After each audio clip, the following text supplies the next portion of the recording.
Like, listen, Mark, I don't like Stanley.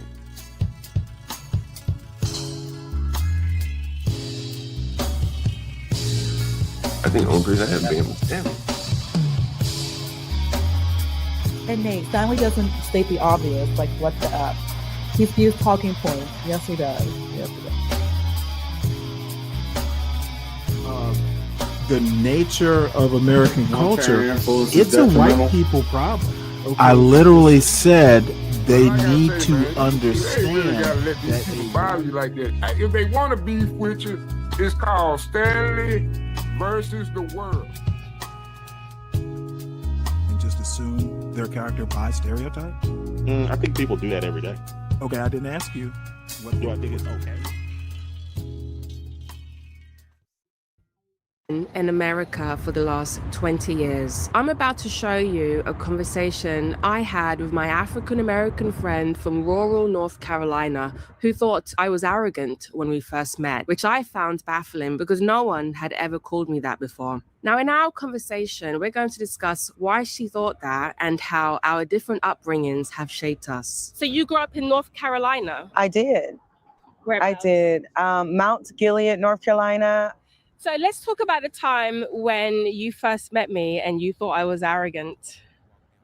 I don't know if arrogant is the word. I think bold would be the word, because I never met someone of African descent that spoke so freely in any given environment to anyone.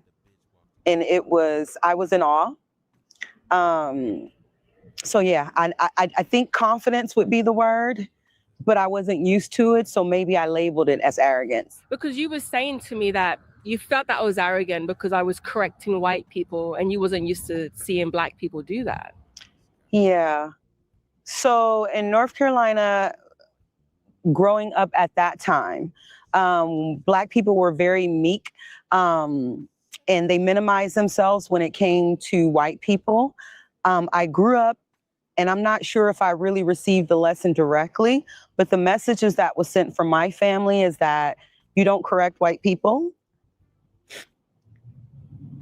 because you'd find yourself in a situation. So I kind of grew up thinking that white people were always right, no matter what. And you could not stick up for yourself once they made a decision on what they felt was happening. So when you saw that I was correcting white people, did you feel that I might have gotten in trouble or something? Absolutely. I was very afraid for you because that's just not something that we did. And that is, I think, is the greatest lesson that I learned from you. Right is right.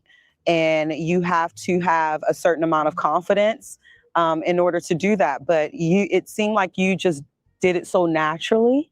And I was afraid that you were going to be fired. I was afraid that you were going to be reprimanded because that's the way that our ideology growing up in North Carolina was. You just don't do that. I remember you using the term once, the inferiority complex. Yes. And I'm not sure if that's a real term or not, but that's what I felt. And that's what I concluded. Like, this is what's happening to us as North Carolinians when it comes to white people. Like, we are inferior. I remember vividly in third grade when they taught us about slavery, in our books was just cartoon pictures of Black people in chains. And I remember after that lesson, it was signed, sealed, and delivered. We were not as good as white people.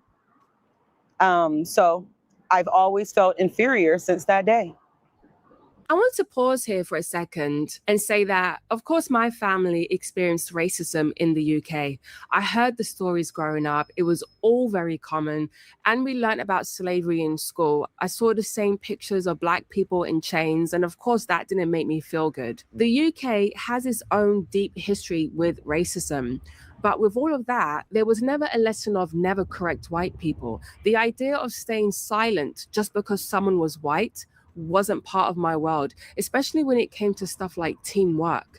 So I never carried that feeling of inferiority. Now, I had no idea that when you first met me, that's what you thought of me. I didn't think I was doing anything, and I quote, wrong, right? So when you first told me that, I was really shocked because I wasn't raised to think that way.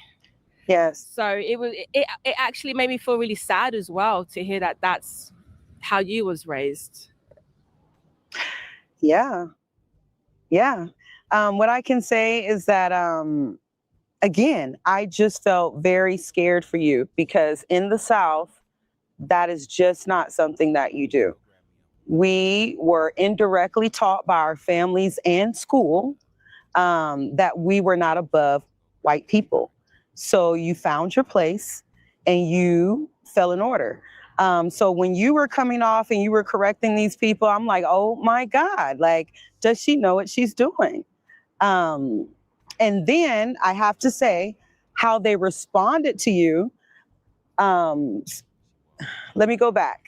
In North Carolina, if you were bold enough to stand up for yourself or stand up for what you felt was right, I felt that they would try to intimidate you with their whiteness. And so therefore you lost. If I could recall a time really quickly, I was in the color guard and my mother had to pay $54 in order for me to get shoes.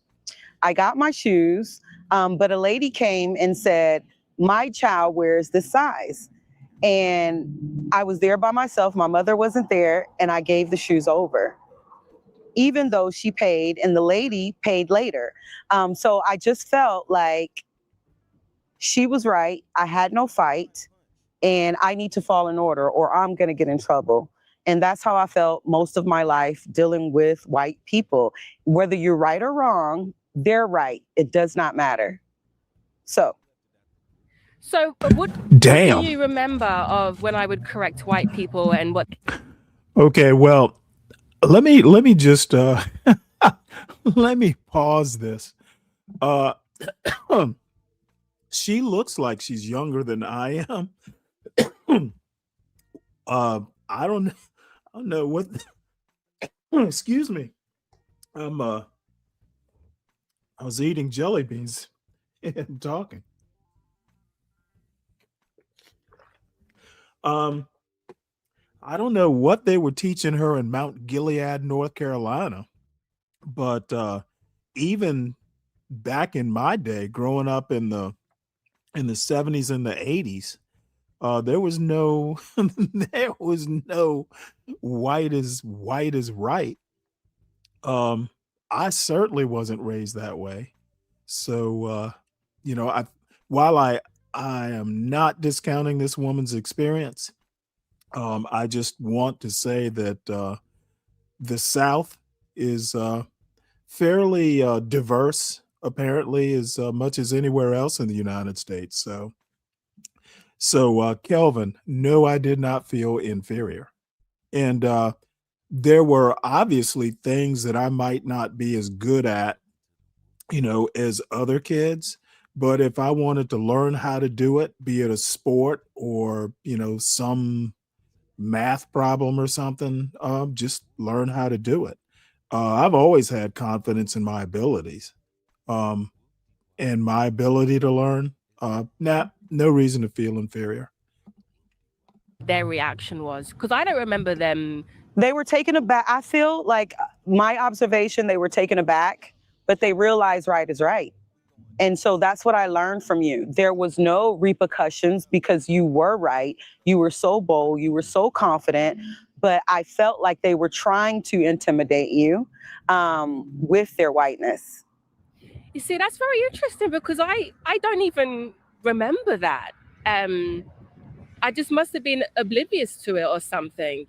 Yes, I think you were. I think you were, is because the way that you were raised, color didn't have a factor. And in America, in the South in particular, it did. It did. Yeah, I never had a conversation with my family about, how to act with white people in the office or anything like that. And I think as well, me coming from the art world, maybe, I don't know, but we never had these conversations. Well, I'm glad that you brought that up because I remember a conversation when I was about 9 or 10 years old, and I was born in the 80s, and this is like 90s, right? And my grandmother, we lived up a dirt road surrounded by trees. We had my grandmother, our trailer, a neighbor across the street, and then a neighbor up the street, right? And that was it. And my grandmother came and told me, I cannot remember what the conversation was about, but we were sitting under the shade tree, and she said, you have to be quiet here because these white folks will hear you and they will kill you. You have to be careful with what you say. So Now, did she wait? Hold it. Did it's she burned say? in my memory. Did your grandmother say white folks or ice folks? I'd be interested to know. And by the way, welcome to Stanley versus the World. Please make sure that you hit the like button on the way in. And if you are new to the show, please subscribe. Check us out. It's not a long-term contract. You can terminate anytime you want. So we'll go ahead and finish this up because this is kind of interesting, but I don't know what to say. If this woman was born in the 80s, wherever she was living must have been in some bubble. I guess I should look up where Mount Gilead is. Maybe it's up in the mountains or something. I would never forget it. And I used to think my grandmother was a slave. I was young, right? But she wasn't. She just cleaned houses for white people. She picked cotton, as well as my mom. And we were never able to stand up. My mom, I remember, was never able to stand up to teachers or anybody in our community that was white because that was the lesson. They will kill you. And then I have to tell a short story about why I feel my grandmother felt that way. She was orphaned at the age of 2 years old because due to ancestry, I found out that my grandmother was half white. She raised us telling us that she was Native American. She never knew that she was white. But what happened to her mother is that she was actually killed. And they cut off her private parts and hung them in a tree. And on the little placard that they hung them on, they said that she was sleeping with white men. And so I felt that my grandmother was indirectly or maybe even directly taught not to intermingle or interfere with white people or talk about white people because of what happened to her mother. So that's a true story about my great grandmother being killed. And the story has been told to me that she was actually killed by white women that dressed up as hunters because they found out that she was sleeping with white men. And again, my grandmother is half white. Goodness. Did you have any white friends growing up? I did. And what was that like? Different. They would ask me questions about my hair. We had different musical interests. But at the time, they accepted me. And that was just my group of people. There were two in particular, Jennifer and Teresa. And the rest were Black friends. With your family telling you about, like, you know, if white people will hear you, they'll kill you. But then you had white friends. What was that dynamic like playing with them and like having to be quiet? I asked them, they were, I don't know, they were just the perfect white friends for me because they didn't carry the same ideology that white people were superior. They really did feel that we were equal. I remember one incident in 6th grade, so that was middle school. I'm not sure what I did, but a white boy called me a nigger. And I went to my white teachers. It was a PE teacher and an English teacher. And I told them, hey, Freddie called me a nigger. And they looked at each other. They didn't have an expression. Freddie was standing there and they said, Freddie, don't do that.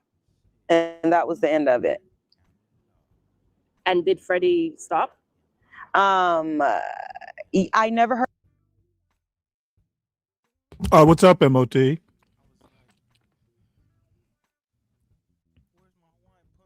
You there?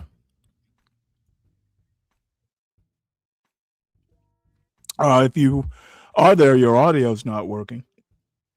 I just looked up Mount Gilead. We'll have a look at it. It is in the mountains of North Carolina. Um, Probably, I guess it must be bordering either Georgia or Tennessee. I'll have to have a look at a bigger map.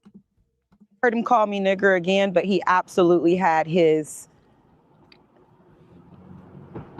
He didn't change anything. He was still him. It didn't teach him a lesson or anything.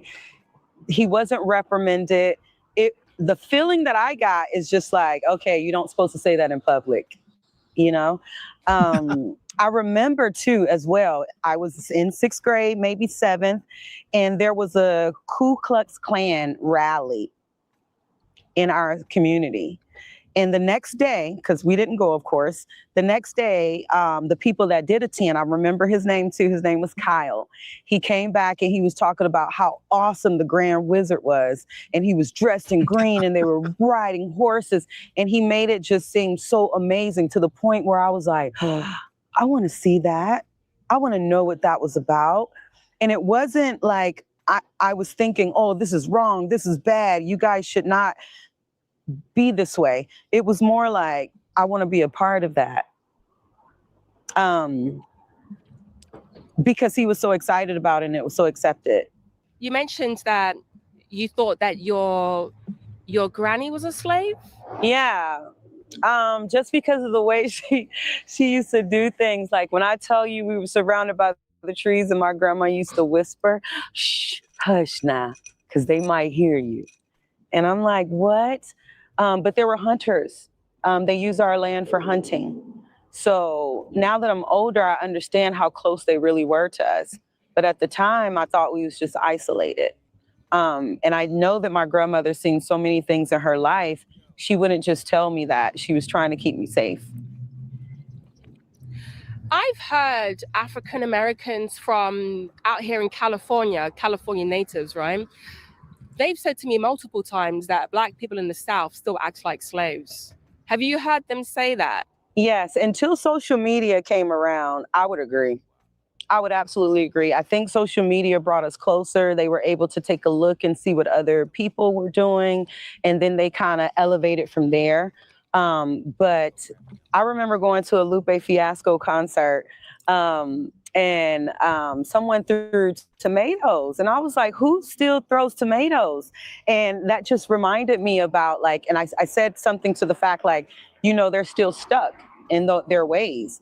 And even when I went back home today, even though there's social media, there's still certain verbiage and ideology that they have to let me know that even though social media is there and they can see the world in a different perspective, they still have to follow the rules. In my community, the reason why I left is because I understood the caste system. And if you didn't know somebody and if you wasn't connected, then you're going to be stuck with mediocre jobs because they have the authority to limit your progress. I see a lot of people that are moving to North Carolina. It seems to be this up and coming part of America, and it's even getting a bit more expensive because some people have moved there. Mm-hmm. And I see Black real estate agents talking about, you know, moving to North Carolina. So I wondered how you would feel about that. I feel like people are survivors and they will go anywhere that they can survive. And the cost of living in California. Well, Kelvin, why no? I don't feel like a slave. I, of course, know that it existed. And I'm from the deep South. You know, where this young lady's from is more or less probably considered Piedmont, North Carolina. It's in the western, kind of like the central, kind of western part. But let me tell you my theory, and it is something that used to drive my wife crazy. I don't consider North Carolina the South. Okay, anything that's north of South Carolina or has north in the name. If you got north in the name, you are not the South. And if you are north of South Carolina, you are not the South. You know, you can pretend and all that stuff, but this I'm from the real South, not that fake South where it snows all the time. It's not doable for a lot of us. So we will pick places in the South because we do see certain things. When I was in Tennessee, I took my baby to space camp and I talked to my Uber driver and she was African American. And I was like, wow, this is such an amazing place to be. Like, it's a whole bunch of things here as far as like aerospace and defense and things like that. And she goes, yeah, but it depends on who you know. So that flashed me back to North Carolina and I understood exactly what she was talking about. Well, hold on now. That's welcome to America. It's like that everywhere. Haven't you ever heard of the old boy network or networking? Of course it's who you know. Yeah, it's a lot of promises, but they can't be kept if you're not connected. What do you think of Black Brits? Um, Because you've been to the UK. I have. I think And you're it's so dicks. refreshing. They're so free. I remember you telling me one time, like, we know it was slavery, but it wasn't taught like it was, I feel that you were taught. And we don't have that inferiority complex. If you're right, you're right. If it's blue, it's blue. If it's green, it's green. And you don't have to pretend that it's something else because the Caucasian said so. So I look at them in awe, actually. They're so earth? smart when it comes to history. I talked to a lot of them and they just knew so much more history than I did. And I don't know if I wasn't paying attention or if they just didn't teach it that way. I learned more about history from Lupe Fiasco than I did from any history book. So I look at Black Brits as something to aspire to be as far as freedom, because you're anything you want to be if your mind tells you that. I feel like Southern America has this way to paint pictures for what they want their society to be. It's kind of like radio stations. As you drive and go and visit different places, you hear certain music all the time in rotation. And that's just the way to kind of keep their spaces, keep their bubbles. And I feel like Black Brits are absolutely free to think what they want and to do what they want. Like they taught us about, you could grow up, you could be a teacher, you could be a police officer, but we didn't know anything about NASA. We didn't know anything about air traffic controllers. We didn't know anything about finance. Oh, and also they didn't really teach us a lot about STEM. And I can't honestly say that Black people were told to stay away from that, but I feel like we were taught that we weren't smart enough to pursue some of these careers. I've seen some online division between Black Brits and Black Americans, and not even just that, but just like Black Americans and Black people from other countries. Have you ever come across stuff like that? I have, and I have some Somali. Let me say this. My experience being on YouTube for, let's just say, more or less 3 years. What is up with these people from places like Mount Gilead, North Carolina, speaking for all Black Americans? I literally grew up in the 70s, and let's just say, I was 10 years old in 1975. So let's just go from 75 to 85, where you kind of do the bulk of your growing up from like 10 to 18. I literally was governor's honors in chemistry. What the fuck is she talking about? STEM wasn't encouraged. What she needs to do is understand that, where she grew up was kind of isolated and maybe backwards, but please don't speak for the whole South, and please don't speak for all Blacks in the South. My high school was nothing but math and science. If you weren't good at math or science, you were kind of a fucking pariah.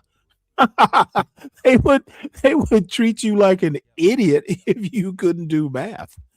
So, all I have to say is, people in this particular sector of YouTube, y'all just sound stupid sometimes talking about I. Okay, your experience is not a universal experience. Ollie friends, and I've talked to them about certain things.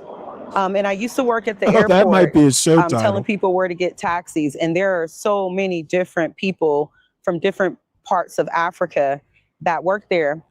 And they feel like African Americans are lazy.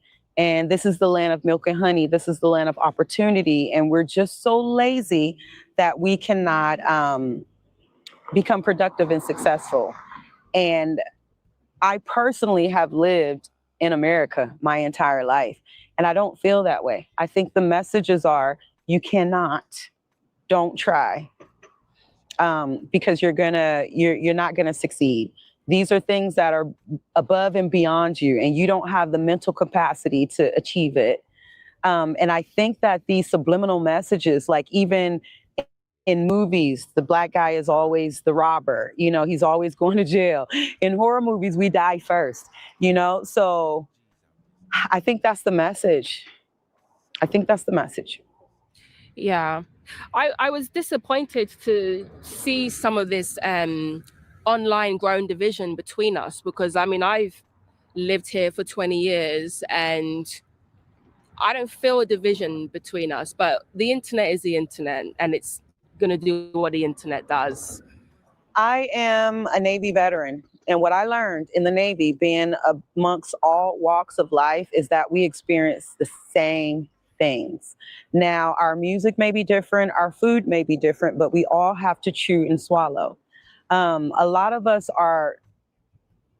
experiences the same things, and we don't realize how much alike we are. So to your point, with the division, if we talk to each other, it wouldn't be. I agree with that.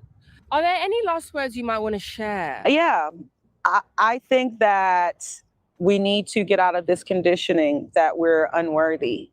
I hope that it's an Who anomaly is just with me and nobody else feels this Yes, way. it's an anomaly. But there are multiple times where, growing up, they just wanted me, my family just wanted me to graduate high school. There was no aspirations to go to college or anything like that. And I That's hold a a master's personal degree problem. and just got accepted to my doctoral program. I knew there was something bigger and better, but I knew that I had to get away.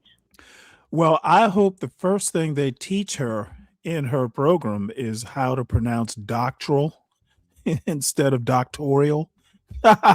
That should be the first on day one. They need to teach you how to pronounce doctoral. From the South in order to really experience it and develop into who I was destined to be. A lot of us hold ourselves back because others think you're incapable, and we live to their expectations.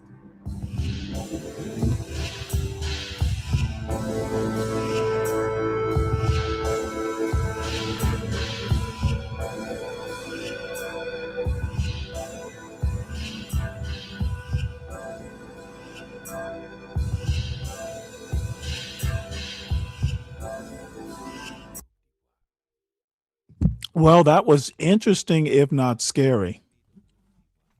And that she's a Navy vet, you would think she would have lost her inferiority complex. All right. So let's see. We've done the welcome to the world. We've done the subscribe, like, share, subscribe. Make sure everyone, please consider supporting the show by supporting your host. The Sovereign Beer Fund is open for investment, and the money does actually go to other things like the subscriptions and all that stuff, the news subscriptions, the YouTube subscriptions, the Substack subscriptions, all my little news sources. So be generous, support the host. I guess where we're going to start is with Minneapolis and Minnesota in general. So this is from 12 hours ago. Let's play this. And that breaking news clashes again tonight in the streets of Minneapolis, the result of another shooting there by a federal officer. Days of unrest now turning violent once again. Thanks for joining us, everyone. I'm Carolyn Johnson. Protesters were out with whistles and throwing snowballs at agents. They were met with flashbangs and tear gas from the officers. Tonight, the mayor of Minneapolis is urging peace and calm. NBC4's Macy Jenkins tracking the latest for us from the newsroom. Macy. Hi, Carolyn. Well, this altercation happened tonight as all eyes remain focused on ICE activity in Minneapolis. Just 7 days after Renee Good was shot in the head and killed by a federal agent, a Venezuelan man has now been shot in the leg after DHS claims he first tried to evade arrest before hitting the officer with a snow shovel. The people of Minneapolis once again taking to the streets in protest. You can have OnlyFans and make more money than this. This was in the Hawthorne neighborhood tonight. You can see the protesters chanting and coming face to face with federal agents. The Department of Homeland Security says the shooting happened just before 7 o'clock Central Time after officers were attempting to conduct what they say was a targeted traffic stop of a Venezuelan man they say was in the country illegally. DHS claims the man drove away from the scene in his vehicle, crashed into a parked car, then got out and started running. The agent then caught up to the man and tried to arrest him, but that's when DHS says the man began to, quote, resist and violently assault the officer. While they were in a struggle on the ground, two men ran out of a nearby apartment and, according to DHS, attacked the officer with a snow shovel and a broom handle. DHS says the Venezuelan man then joined the other men and struck the officer with a shovel or a broomstick. In a statement, DHS says fearing for his life and safety as he was being ambushed by three individuals, the officer fired defensive shots to defend his life. The initial subject was hit in the leg. All three subjects ran back into the apartment and barricaded themselves inside. City officials say the man who was shot was taken to the hospital with non-life-threatening injuries. DHS says the other two men were arrested. Now, Minneapolis Mayor Jacob Frey says tonight he's asking his citizens to remain calm, and he's applauding the thousands of people he says are protesting peacefully after the shooting. There's still a lot that we don't know at this time, but what I can tell you for certain is that this is not sustainable. This is an impossible situation that our city is presently being put in. And at the same time, we are trying to find a way forward to keep people safe, to protect our neighbors, to maintain order. So let's be very clear.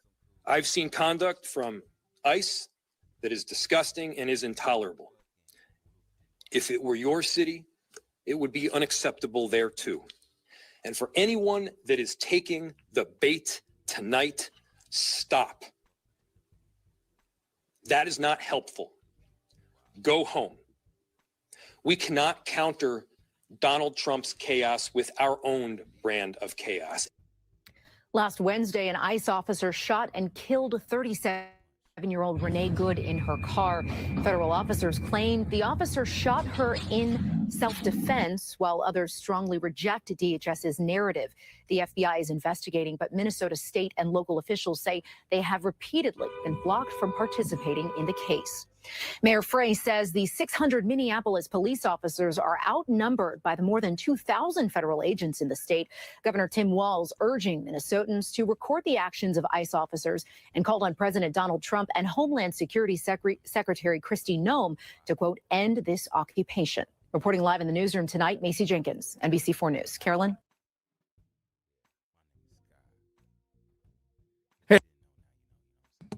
Yeah, that's an interesting point. Isn't Venezuela the 51st state?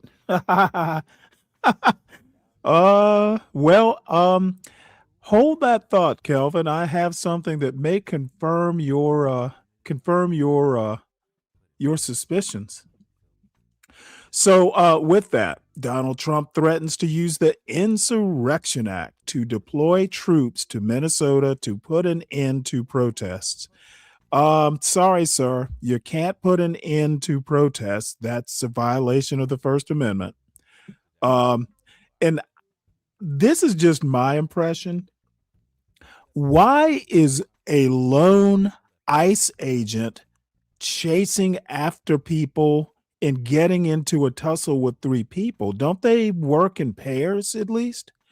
It literally sounds like ICE is a bunch of cowboys in Minneapolis right now. They might want to round up those ICE agents and tell them, hey, look, if we think you're in a hostile environment, don't be going out on your own. Go out in pairs or something like that. Taking on undue risk is something a law enforcement officer should not be doing. So, and I'm sure, I'm going to quote Donald Trump. I'm sure they're good people on both sides. So, hopefully their better angels prevail and stop throwing snowballs at people with guns. That's crazy. So let's see what else is here. It's going to be interesting. On Wednesday, Minnesota Attorney General Keith Ellison and city mayors filed a lawsuit seeking removal of federal agents, while the Minnesota Bureau of Criminal Apprehension launched independent investigations. Well, here's a couple things. Number one, absolute immunity for ICE agents, I don't think that would hold up in court. Qualified immunity, which most law enforcement agencies kind of enjoy, does not protect you from criminal acts. So if you do something criminal, you can still wind up going to trial. Now, it may be, in dispute whether, a murder was committed, for instance, or not, but it's still going to trial. It's not like, if you get charged with a crime, qualified immunity is not going to protect you. And the way the president's immunity works, it's not trickle down. And assuming that it's trickle down is going to wind up, putting people in. It's going to wind up giving people a false sense of security. I hope, the smarter ICE agents realize that your ass can still go to jail. The immunity is not going to protect you from state charges or local charges. Federal immunity, even if the blanket immunity was a real thing, there's federalism. You can still go to jail for a violation of a state crime. So Donald Trump is leading some of these idiots. It's an idiot. It's a dummy leading the idiots. Donald Trump is the dummy. And any of these ICE agents who want to cowboy it, they are being led astray here. Because it's not Donald Trump that'll wind up behind bars. He seems to be pretty good at evading that. So Karen Hunter actually had something. She's playing a tape of Bomani Jones on her show. And Bomani sounded like he was cooking. So let's hear what he had to say. And here's the thing about Bomani Jones. Bomani Jones' parents, he was raised in a household with some really powerhouse educators. His sister's dope as well. He's got an economics degree. This is not a flimsy guy. Do you know what I'm saying? Yeah. So him being in sports, to me, is different because of his depth of education and knowledge on a number of topics. He didn't even delve into the economics background that he has. Do you know what I'm saying? So, but he said this about Minnesota, and I'm only bringing him up because I'm being cheeky right now, and y'all can appreciate it. But this is Bomani talking about what happened in Minnesota, and what happened and how weird everything. They're trying to tell us is one thing. Again, this government's not consistent enough even to have a leg to stand on. Right? Play Bomani Jones, Miss. What I will point out, though, is that the dude the whole way was filming it himself with his own cell phone, and when it came time to shoot the woman, passes the cell phone from one hand to the other hand so he can use his trigger hand to shoot into the woman's car and then calls her a after it's said and done. This isn't a body cam that I'm talking about, right? No, man, they out here making content. You realize how crazy that is? If there's any reflection of the madness of the world that we live in right now, is that somebody's out here making content and did not think to himself, hey, I maybe shouldn't shoot somebody right now because I'm taking a video of it. Not just somebody might be taking a video of it. You never know if somebody's looking. I'm taking a video of it and still shot this woman. What? So, yeah, I've seen several videos like this. People talking about how you see him change the hand to go get his gun. Yeah. That seems premeditated to me. Like, oh, let me move. But you're filming it for content. And this is what I wanted to, hone in on since we were talking about social media. These people out here, they're cosplaying as law enforcement. They're terrorists. They're domestic terrorists. They are masked like brown shirts in the Klan. And they're doing nefarious things we don't even know. There's no way to prosecute them. I was talking to Keith Ellison, who's filed a lawsuit against the federal government for coming into Minnesota to begin with. So the attorney general is doing the most he can do. But this person that killed Renee Good should be getting arrested. Instead, he's got that January 6th, that blanket, I guess, but that he willfully was filming the interaction with Renee Good and everyone else out there for his own content. That's his cell phone. So we got him shooting her through his camera. This is crazy. So where do we put that? Because I was saying earlier that this is about power and economics for these people. Where do you put that motivation for him? Is that? So, yeah, thank you for bringing that back. Because I've been sitting here for a while. Like, I don't have the capacity to take a life. And so I can't put myself in a mind frame, but I imagine that somebody who has the capacity to take a life feels very worthless in themselves. Like there's a tininess to them, because to devalue another human being is a mirror. It's actually a mirror where people are telling on themselves all the time. You're actually showing us how small you think of yourself, because you don't have to lord over anybody. If you don't have to, exert yourself and push women on the ground and old people on the ground. Like, you're saying, I don't feel powerful, so I'm going to be out here. I got this gun and I could do whatever I want. And I've been deputized to do that. But why do you want to? Why do you want to? What is driving you? So I think there is something really broken. And I think there is an edict among certain men to, we talked a little bit about this yesterday. Something has been done to me. And I want to put this call out as well, because this president has said that civil rights deprive white people of something. So I want to know, if you are somebody that identifies as being white and you feel like you have lost something because of civil rights or DEI or affirmative action, I would like you to call up and tell us what you lost.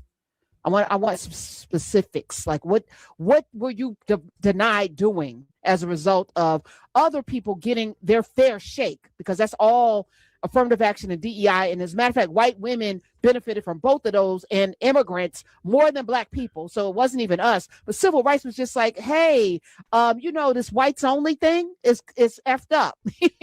That's what that was. Like, let's have some equity here. And stop the redlining and stop denying us entrance into jobs and schools and all. So it's like, my dad couldn't go to Seton Hall because of racism.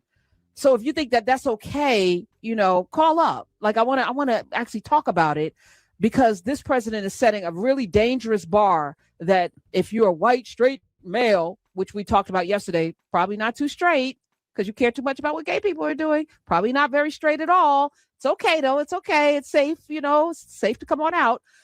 If you're that, then you've been told that somehow you're losing, as opposed to, hey, I didn't really study.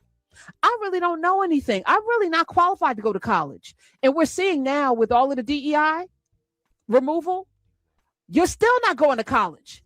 So what is it? Like, they've erased all of the barriers now. Why aren't you going to college? Yeah. All right, let's go. What are your thoughts? This is the kind of stuff that I think it also goes back to these people that complain about the DEIs and the civil rights and stuff like that. I don't think they realize how lucky they already were to be here, to be in America, and all the things that they were already getting. And then you have everything you need. Like, I think it's also crazy that even when Trump was in his first term doing the immigration thing, even like immigration was still, people are still coming to America. Like, we got to remember that. People still want to be here, even despite how crazy it is. And so these people are still saying there's a lot of like these, MAGA people that are still saying, oh, it's not, things aren't fair. I'm not getting mine. And it's like, some people are here for it, people are here to take yours. I mean, it's wild that with the affirmative action, what this last reversal was because there were too many Asians in Harvard. Yeah. But you now set the table, and then you're mad that people, these are your rules. They've mastered your rules. Yeah. Your folk ain't mastered the rules because they're still not studying. they don't stack up because they've had this sense of entitlement. So they don't even have the muscle to compete.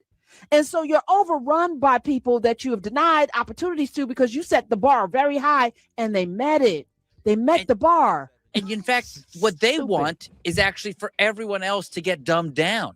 Mm-hmm. And if you look, that's this whole movement of like, we're going to build stuff in America. Yeah, Karen Hunter is exactly right. I've talked about, I think it was Johns Creek, Georgia, where there was this kind of overwhelmingly white, affluent suburb of Atlanta. And Asians started moving into that affluent, suburb. And all of a sudden, little Tori and little Karen, they weren't killing the AP courses and the SAT. All of a sudden, the valedictorian and salutatorians were consistently Asian. Asians were doing better on the SATs. They were going to all the good colleges. They were basically embarrassing, the little the little white boys and girls. And the little white boys and girls went and started crying to their parents. So instead of the parents telling these kids, well, looks like you're going to have to up your game and work harder, these parents just fucking moved. So they did a white flight, not from crime, not from black people. They did a white flight from Asians who were kicking their ass in the schools. Oh man, when I read that story, I just died laughing. It's like white people be so weak. Vivek Ramaswamy. My buddy Vivek, and I love showing it anytime I get a chance to show what Vivek said. And it just pissed the Ann Coulters off. It just pissed a whole bunch of MAGA whites off. So Vivek said, our American culture has venerated mediocrity over excellence for way too long, at least since the 90s and likely longer. That doesn't start in college, it starts young. And who else could he possibly be talking to but white America? Venerating mediocrity, not working hard because they're white. And of course, this is just a broad statement. I would venture to say most whites aren't like that, but there are too many that are. You hear all these knuckleheads like Anton Daniels talking about how white liberals or white female liberals are the worst thing to ever happen to America. Well, I beg to differ. I think the white MAGA male is the worst thing to hit America in quite some time. Probably the worst thing to hit America since Johnny Reb back during the Civil War. And I also want to point out that it's white people that are fucking up America. White people control the government and have for over 250 years. And before that, white people are fucking up America, and they're too stupid to even understand that they're fucking up America. They want to blame everybody else, but they can't seem to do any sort of self-reflection. When I go look at Congress, the 535 people there in Congress, it is overwhelmingly white and male and elite for the most part.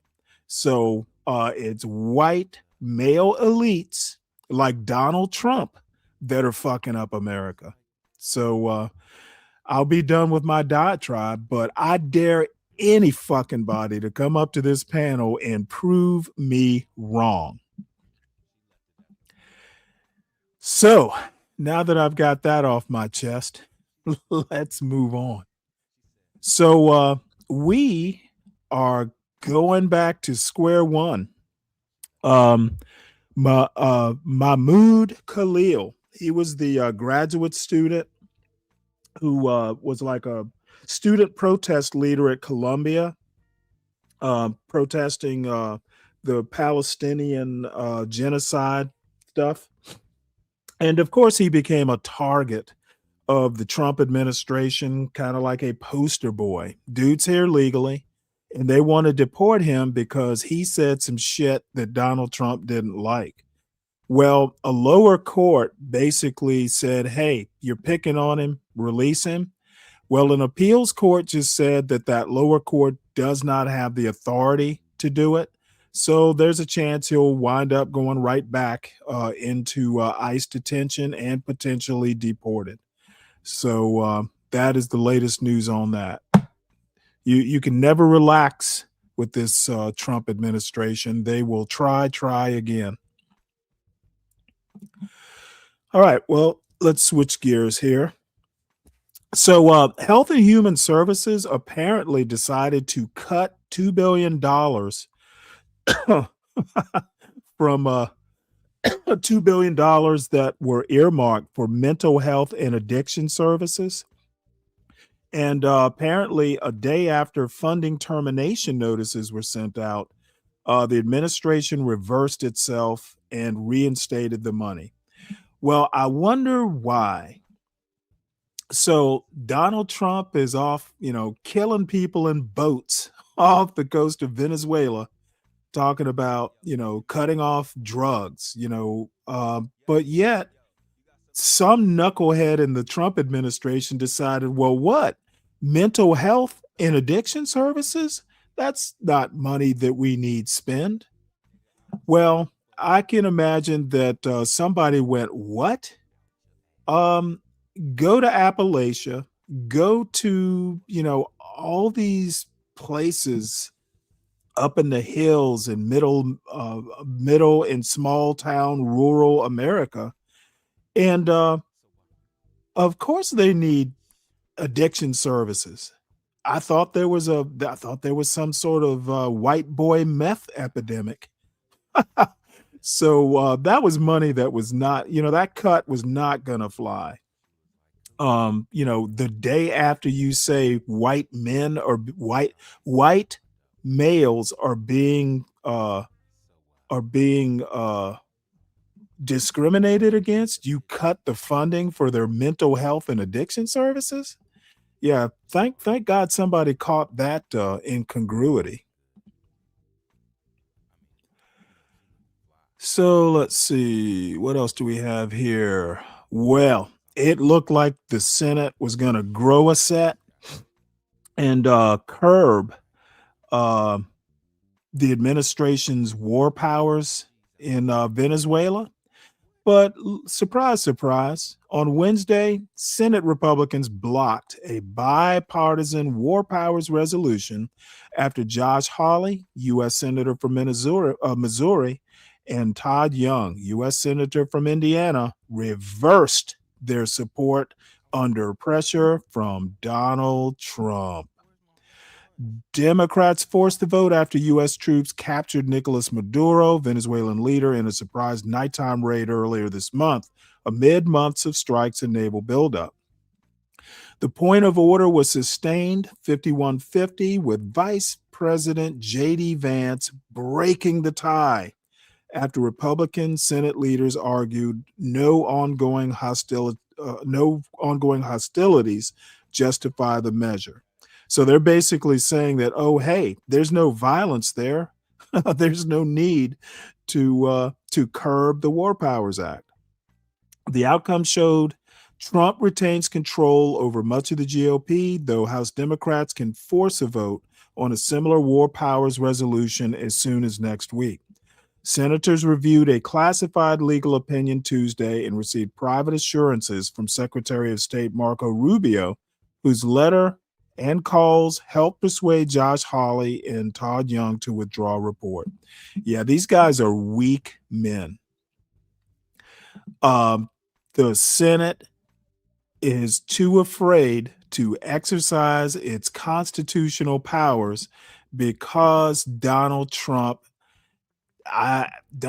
is just, they're afraid of him, and I cannot figure out why. So the U.S. has officially started selling Venezuelan oil.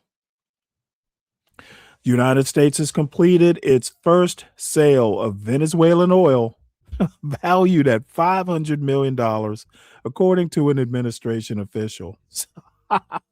So we own Venezuelan oil now? Additional sales of oil are expected in the coming days and weeks, the official added. In the days since the United States attacked Venezuela and captured its president, Nicolas Maduro, earlier this month, President Donald Trump has made it clear that he plans to tap into the country's vast oil reserves. Trump said on Friday that the oil industry would invest at least $100 billion to rebuild Venezuela's battered energy sector, though it's not clear where the number came from. That's all well and good. I think that more than likely the best laid plans of Mice and Donald Trump will not pan out in Venezuela. Oil companies, they're not fucking gonna do that. So a Venezuelan economist on what Trump gets wrong about Venezuela. Trump thinks he can run the oil. Does he have what it takes to run the country?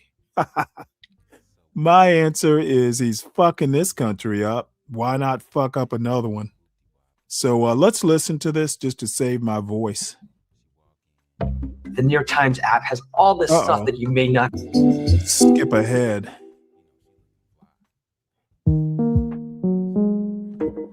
I'm Dan Wakin, an international editor for New York Times Opinion. Since America's recent military attack on Venezuela and the arrest of its leader, Nicolas Maduro, the long-term leadership of the country is unclear. President Trump has said the U.S. will run it, suggesting the arrangement could last for years. Meanwhile, Maduro's government is largely intact, and the opposition movement, now mostly in hiding or in exile, is sidelined from the action. Trump is scheduled to meet this week with opposition leader Maria Corina Machado. My guest today is Francisco Rodriguez, a Venezuelan economist at the University of Denver, who has worked in the Venezuelan National Assembly. He recently wrote a guest essay for Times Opinion, arguing that Machado is not the right person to restore the country at this moment. I'm curious, if not her, then who? What comes next? I should say we're recording on Monday morning, and events are evolving. Francisco, welcome. Thank you, Dan, for having me. It's a pleasure being here. Francisco, what is the state of the opposition in Venezuela right now? The opposition right now, at this moment, is very demoralized. And it's very demoralized because everything that has happened, everybody would have expected that the day that Maduro left, the opposition would come into power. And that's exactly what didn't happen. And people are trying to make sense of this. I think that this has also led to a lot of soul searching in the opposition about whether the strategy was correct. I mean, the strategy led by Maria Corina Machado, because she is an atypical type of leader. I mean, she has a lot of popular support and made that definitely felt in the 2024 elections, but she has been the most uncompromising leader in all of the opposition. I mean, if we can think about there being a left-right spectrum, which is, of course, an oversimplification, she's been to the right of the opposition during these last 25 years. For example, she criticized Juan Guaido, who was the leader of the National Assembly and recognized by many nations as the interim president of Venezuela for several years, for not calling for a military intervention. And she embodies this paradox, somebody who's received the Nobel Peace Prize, but at the same time was calling for a military intervention. And then there's her closeness, or her attempt to get close to Trump, which has led her not to criticize anything of what Trump has done up until now, including the stigmatization of Venezuelan immigrants, the deportation of Venezuelans, for example, to El Salvador, to a jail where there's strong evidence that Venezuelans were subject to torture and inhumane treatments, the blowing up of boats in the Caribbean, which many, myself included, characterize as extrajudicial executions. And all of these are leading to questions in the opposition where people are saying, well, was this the right strategy? Did we want to get so close to the Republicans and to the Trump movement? And haven't we alienated many other international actors and many national actors? So people are now thinking, well, was this strategy right? And what happens is something that happens a lot in politics. There's this saying that nothing succeeds like success. Well, I think the corollary of that is nothing fails like failure.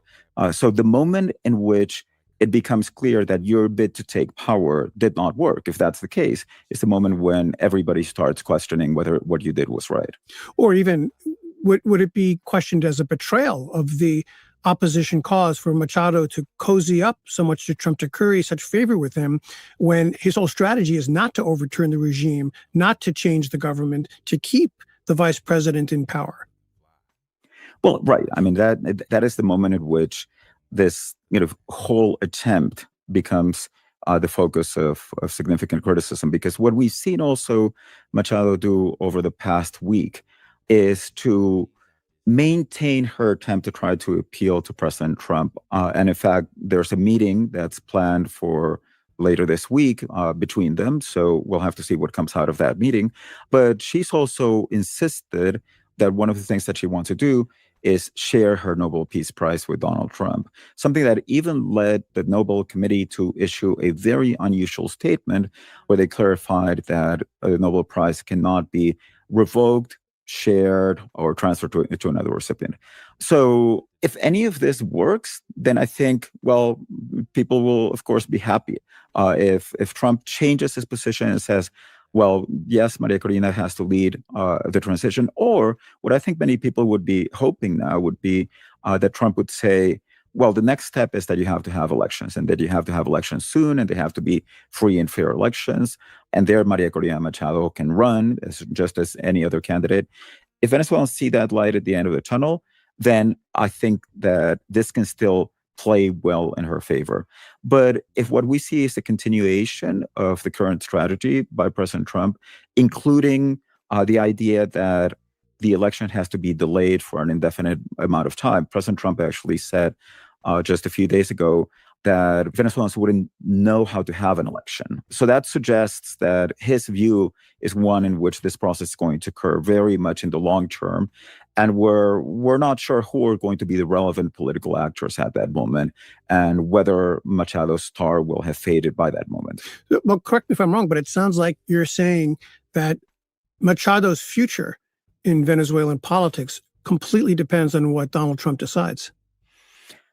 That's correct. And that, I think, is an implication of the way that she has framed the confrontation with Maduro and with Chavismo, particularly over the last few years. There's a moment in which Machado started uttering the phrase, "We can't do this alone." So when people were saying, no, this is a problem that Venezuelans have to solve themselves, her response was, no, I mean, don't tell us that we need to solve it. We've done everything possible. We need the international community to intervene. We need to ask for a military intervention, something that just about everybody in the Venezuelan opposition thought was utterly implausible, convincing, even in the first Trump administration, even though he had kind of floated this idea of all options being in the table, and he had mentioned the possibility of an intervention. Nobody really expected that even if Trump won a second term, that he would actually carry it out. But she's put all her political eggs in this basket of calling for external military intervention. And what that means is that she has not put forward ideas about how to bring forward political change in Venezuela just through domestic mobilization. And it makes her very dependent to the political dynamics of what happens in the U.S. And then on top of that, she's made such efforts to court President Trump. I mean, she's even gone as far as supporting this false narrative that Nicolás Maduro and Chavismo somehow had something to do with rigging the 2020 elections against President Trump. So yes, I mean, she regrettably has burned all of her bridges to other political actors. Once this strategy fails, I mean, if Trump does not support her, she doesn't really have many others to appeal to. Yeah, I guess you pointed out that previously, when there was an opposition leader named president, she had urged him to call for international intervention. Well, there is international intervention, a few weeks ago, and unfortunately, it's not turned out the way she's wanted it, it seems. Exactly. Yeah. So let's turn to your personal experience. You have a very interesting background. You served as the chief economist of the Congressional Budget Office in Venezuela in the early years of the Chavez presidency from 2000 to 2004. Can you tell me about that experience and how that affected or influenced your views on Chavismo and what it morphed into under Maduro? Sure. So in the year 2000, I was appointed head of the Venezuelan Congressional Budget Office by the Venezuelan National Assembly. And I was appointed with the support of both the government and the opposition. So I was there for 4 years. My relations with the government actually soured quite soon. And the reason is that the government believed that because they had the majority and because they had appointed me with that majority, even though they had also needed the votes of the opposition, that my office was going to be subordinate to the government majority. So when I started essentially doing my job with independence, it's something that it ran me into trouble with several lawmakers. And one of them did not like the fact that I was questioning his law project and in fact asked the leadership of the government party to remove me. Ultimately, they did it. And the legislator who I'm referring to, who put a lot of effort into firing me, was actually Nicolás Maduro. So it wasn't a good start to our relationships. And in fact, I didn't, from that moment on, I never met him personally at any other moment. Let's talk about the transition to whatever comes next. You've written in the past that the Constitution of Venezuela from 1999 is a big part of the problem with politics there, and that the country has collapsed because of what you say is, quote, a deeper failure of its political system to manage the conflicts inherent to a polarized society. Can you explain that a bit, please? Sure. So I came to studying the Venezuelan economy as an economist. And as an economist, something that I was struck by was this huge collapse, the largest ever economic collapse seen outside of wartime, 71% contraction of GDP. So how do we make sense of that? A lot of people have talked about failed policies of socialism, state intervention, nationalizations, and all of those played a role. But frankly, Venezuela is not the first country to ever try those. And sometimes when they're tried, they can end in crises where you find declines of GDP of 10, 15, 20, 25%, but not of 71%. So when I started looking and trying to study what was happening in Venezuela, what I found is that a lot of what had happened had to do with the collapse of the oil industry and the country's oil revenues. And it's because the oil industry had become the focus of a political struggle. So both sides of the political struggle, the government and the opposition, tried to gain control or stop the other side from gaining control over the country's revenues. And ultimately, from the opposition side, that took the form of lobbying the US government to impose economic sanctions. And these sanctions were incredibly damaging to the Venezuelan oil industry and to the Venezuelan economy. They don't explain all of the collapse. And what I describe in my work is a pattern where both Maduro and the opposition started weaponizing the economy because they thought that it worked to their political advantage. They thought that if they controlled oil revenues, then they would, in the case of Maduro, that would allow him to stay in power. In the case of the opposition, that would allow them to drive first Chavez and then Maduro from power. So ultimately, what we saw in Venezuela was political conflict getting out of bounds. You had mentioned that there were two parties struggling for control of the oil industry in Venezuela, or at least struggling to prevent the other side from having control. It seems like there's now a third party in control of the Venezuelan oil industry, and that's the President of the United States. I wonder if you could quickly sketch out what Trump's plan is for the oil industry and what you see as the outcome. Well, what Trump has said is that the U.S. is going to be running the Venezuelan economy. And I think that the best way to understand what he means is through a meeting that he had with oil industry executives a few days ago, in which he tried to convince them to invest in Venezuela, to invest in recovering Venezuela's oil production. And he tried to convince them that there was a lot of money to be made in that. There was not one representative of the Venezuelan government or of the opposition, for that matter, in that meeting. And Mr. Trump actually pointed that out. He said, you don't have to deal with Venezuelans, you have to deal with me. So it's the imposition, the complete imposition of external control. So Trump didn't just take out the head of state, but he also has made clear that this is on his conditions. Now, what are his conditions? His conditions are that Venezuela is going to send its oil to the U.S. It's going to be under the management of U.S. authorities. U.S. authorities are going to sell that oil, some of it in the U.S., some of it outside of the U.S. The money is going to go into a fund that is going to be administered, in President Trump's words, by himself as president for the benefit of the people of Venezuela. Okay, I'll just stop there. What Trump is doing is laying fertile ground for some sort of insurrection or just some sort of guerrilla activity. Dude, Donald Trump literally thinks he can go into another country and just say, hey, it's mine, I'm gonna manage it. God damn, that's like that is the most white supremacist thing I think I've ever heard. This motherfucker's just gonna walk into a whole nother country and claim its oil.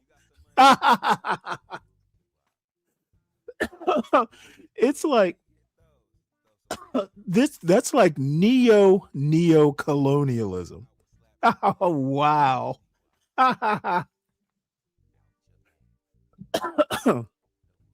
Man, I would not want to be an oil company, a U.S. oil company, going in there, dude. They're gonna be some asses that get kicked or ambushed or just whatever. Donald Trump is a fucking moron. I'm just gonna walk in and take your oil, and you're gonna like it. What's up there, unapologetic? What's going on? I'm actually here for nothing a few. much. Just listening to this story about Donald Trump's plans for Venezuela. Yeah, I've been listening to the whole thing you've been saying for the last maybe 5 minutes or so. Are you It seemed like- impressed? Are you impressed? No, it seems like it's the same thing over and over again with people that believe what's going to happen instead of being actual, being actual and factual on things. That's what. Okay, well, sounds like. let me stop you right there. I'm not spitting facts. I'm saying if Donald Trump, and it seems like he has decided that he is going to administer Venezuela's oil program, and the profits generated will go into a fund that he, as president, will dole out for Venezuela's benefit. Okay, so you don't just go into a whole nother country and just waltz in there and go, I'm in control, without some sort of pushback from the native population. That's what I'm worried about. And I think America's history of exporting democracy, Bush Jr. used to call it, America has a horrible record of going into other countries. And, the easy part is taking over the country. The hard part is, what do you do after you've taken their leadership out? I don't know doesn't that not seem like a good thing to do to you? What you mean a good thing to do with what gives Donald Trump the right to go into a whole nother country and take their natural resources? How long? Okay, we're gonna make it a Donald Trump thing. Then I'm gonna answer your question. Well, isn't it Donald Trump who did it? Yes, absolutely. Because why not make it a Donald Trump thing if he's the impetus for it? No, because it's not a Donald Trump thing, sir. It's not. They've been doing it since Well, I don't know what time. planet. I don't know what planet. I am, because I don't know what planet you just arrived from. You can't go to Asia. Asia areas. Okay, we're not talking about Asia, sir. I know. I am not. No. I'm not going to. Hey, I am not going to let you ramble endlessly away from the topic. Yes, I am extremely biased. Absolutely. I think Donald Trump. Did you not hear what I just said? Donald Trump has done the most white supremacist thing I could possibly think of. Black supremacists. Of course, I'm biased. Of course, I'm biased. Yes, I am extremely anti-Trump. I'm extremely anti-Trump. It's brown supremacists that done stuff like that. Yes. Okay. Yeah. Whataboutism. Thank you for the whataboutism. I'm talking about Donald Trump. I'm talking about. Don't give me whataboutism, dude. See, you must think. I'm just getting tired of you guys. I'm just getting tired of you. You must think this is Savage's show, or you must think this is Cellulite show, dude. I don't do whataboutism here. You saying brown supremacy sounds stupid. It sounds stupid to you and your specific Yes, it sounds stupid to me. Yes, you're right. It sounds stupid to me. That white men live in your heads 24/7. Okay, I'm sorry. Now Donald Trump as a white man now lives in Venezuelans' head. No, in your belief, sir. In your belief, in your low IQ, thinking that you're doing real research beliefs, but all you are doing. Oh, I'm not doing any research. All you are doing is being an echo chamber for the radical. Yes, that's exactly what I'm doing. You're right. You're right. You're right. You're absolutely right. Now what? Let's get that straight. Okay, well, it's straight. Not only is it straight, I agree with you. I am sitting on the veranda. I'm sitting on the veranda on the big house of my Democratic plantation saying Donald Trump is the biggest. Donald Trump is the biggest white supremacist on earth currently. And there's no facts to it. So shut your ass up. Oh, wait, hold it. Let me give you the facts. Did Donald Trump, let me ask you a question now, since you say I have no facts. Did Donald Trump just not initiate the toppling of Nicolas Maduro in Venezuela? And then he says the oil is ours. We're going to administrate it. And then some of the profits are going to go into a fund that Donald Trump himself will. Don't interrupt me, sir. Don't interrupt. Let me finish the question. Let me finish the question. See, what you want to do, what you want to do.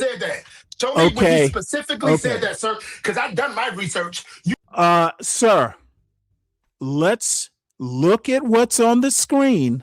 It's a New York Times article. You said you were listening. The man just told you what Donald Trump was going to do. It just told me. New York Times. Can you get?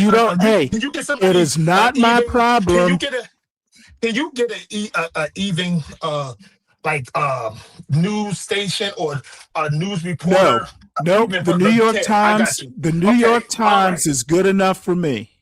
Yeah, I know. I understand that. That's that Democratic plantation, that male feminist thing. All I have to say is the New York. Everybody reads the New York Times, including the right. Like I was saying before, the neocons absolutely read that. The Republican establishment, I agree. And 100%. you don't think that Donald Trump? Okay, sir. You don't think Donald Trump is acting like a neocon, walking into another country and literally did a George Bush? The neocons will be okay, Donald Trump is. Do you know what a neocon is? Do you know what a neocon is, sir? What I be saying it for? Okay, hey, there are plenty of Delta Novembers who use terms they don't know what they mean. Okay, sir. All right. Donald Trump is literally taking over Venezuela. See, every time I talk, you have to talk. Let me help you out here. Donald Trump just did. Help me out. Donald Trump just did a neocon move going into Venezuela. Yes, he did. Did he? See, sir, you just can't. The fact is, Donald Trump is the king of the neocons right now. I've been listening to you. He is literally the king of. He's the biggest neocon in the world right now. See, all you want to do is yap. I've been doing about this for 15 years. You can't deny that Donald Trump. God damn it, dude. Dude, this is so fucking sad. No, I cannot stand you niggas. I think y'all worse than the Klan. I don't give a fuck what you can stand. Nobody asked you that. Yo, you are nothing but a You sound like a woman. You sound like a big ass woman. I can't stand. I can't stand. And most of the time, every time you talk, motherfucker, stop nagging. Stop nagging. Stop nagging like a bitch. You are nagging like a bitch. Stop it. Like the rest of you Negroes. like the rest of you low IQ Negroes. Yeah, you can call me low. You're not intelligent. You're not intelligent. Okay. I don't care how many dictionary words that you know. I can tell you're biased. Real intelligent men and women. Goddamn right, I'm biased. Yeah, and that's a problem. That's why I know you're low IQ. It's not my problem. It's your problem. Fucking simple. That's how I know. That's a you problem, sir. That is a you problem. No, it ain't my problem. Anyway, to get back to what I was saying, Donald Trump has pulled the biggest neocon move in decades. Lies. and the motherfucker just go. He just walks in. People to all them hundreds of thousands of Venezuelan people loving it. But I'm afraid they're gonna love it. They are going to. They manipulated your mind, bro. Hey, all I have to say is Donald Trump cares more about Venezuela. Donald Trump cares more about Venezuelans than he does. Hey, dude, I will finish a sentence. Donald Trump cares more about Venezuelans than he does Black Americans. Like Barack Obama, Joe Biden. Oh, Bill wait, Clinton, hold it. Is Barack Obama president? No, Is Barack Obama you ain't gonna president? get that off. You ain't gonna get that off. They care See, about that's other all countries. that. They See, care about that's other that countries because if old they would tired fill in, record. here we go. That old MAGA black Negro spiritual, Barack Obama Yo, and Biden. I would rather be mega than be an idiot that vote Democrat no matter who that been destroying our community since the damn 1964, maybe even before then. Oh wait, hold it. I am mega. See, mega you than bought any of it. into that MAGA black bullshit. I did my research, sir. You Where have I'm done from, we zero learned history a research. long time ago. How can you do research when you can't read? Oh Lord. I told you nothing but a Ku Klux Klan member. Told you bitch ass. All of you Democrat plantation members, that's who history belongs to. All of you. Even your little fucking fans, all Democratic plantation members. You fucking ain't doing nothing for your communities, and all you old heads are dying out. What pray tell are you doing for your community? You would never know. Man don't tell you shit. Well, Like I would never know because you're not going to tell. tell us, right? Hey, I'm not going to tell you. Okay, well, that's fair enough. Keep it a secret. So what I do, I don't go to the library. Being as though it's great to be at the library and everything, just to let people know. But I don't go to the library 24/7 thinking that you've done productive things. It's because you learned several other big words. That's great, but you're not doing nothing for the physical. For the mental, absolutely. Yeah. Okay, well, let me you've got it all off your chest now. We all know that Stanley's biased, and I agree with that. I don't like idiots, and Donald Trump is like the biggest idiot. Boys. He's the biggest I don't like male feminists. He's the biggest idiot. I don't like male feminists in my lifetime that's ever been president. But let's in my let's lifetime, deal he's with the best president I ever had. Best president that we ever had in this country in my lifetime. Well, I'm impressed that you think so. That I think so. Yo, you guys brought heroin to the black community. You brought drugs. You brought chaos and disorder to the black community. Guys? Yeah, are you everybody that vote are blue, you no matter accusing me who, of drug smuggling, blue, sir? No matter who, everyone that it's a fact, sir. Once you get off of MS, aka BS, Okay, well, I sir, you would know that. I, sir, have never even seen heroin. How would I smuggle it? You don't have to see anything. You vote for shit like this. You vote for the illegals. I voted for heroin smuggling. You vote. Hey, hold it. What do you think the Democrats are doing? Yes, sir. Yes, sir. Yes, sir. What do you mean? What you are accusing you're accusing the Democrats. Absolutely. Didn't I just say it? Well, see, it sounded so ridiculous. It sounded so ridiculous. I had to get you to repeat. You guys are trying to stop drug smugglers, pedos, from being going back to their country. That says it right there, then and there. You're trying to stop all criminals, sex traffickers, all of these people from getting out of this country with your drug derangement. And you're putting everything on the black community, sir. Yes. Well, wait. You can laugh all you want. You and your little punk ass people that be around you. I'm having a good old time. Let me ask you another question. Do you think Barack Obama is still president? What? Well, you keep bringing up Barack Obama. Do you think he's still president? I brought your boyfriend up one time. Your My boyfriend up one boyfriend? time, sir. Brought your boyfriend up one time. Do you think Biden is still president? Okay, give me another question, sir, because he's starting to be real low IQ. Okay, well, I'm just checking your pulse here. Is Donald Trump? Is Donald Trump? You the only is Donald Trump? Is you Donald the Trump? I know on YouTube. Is Donald Trump the current president of the United States? That's another low IQ question. Well, hey, I have to play to my audience. Your audience is the people in the chat that Can believe you your answer nonsense. the question, please? Your Is audience Donald is the people in the Trump chat currently that believe your is nonsense. Donald Trump currently the president of the United States? Let's get to another question.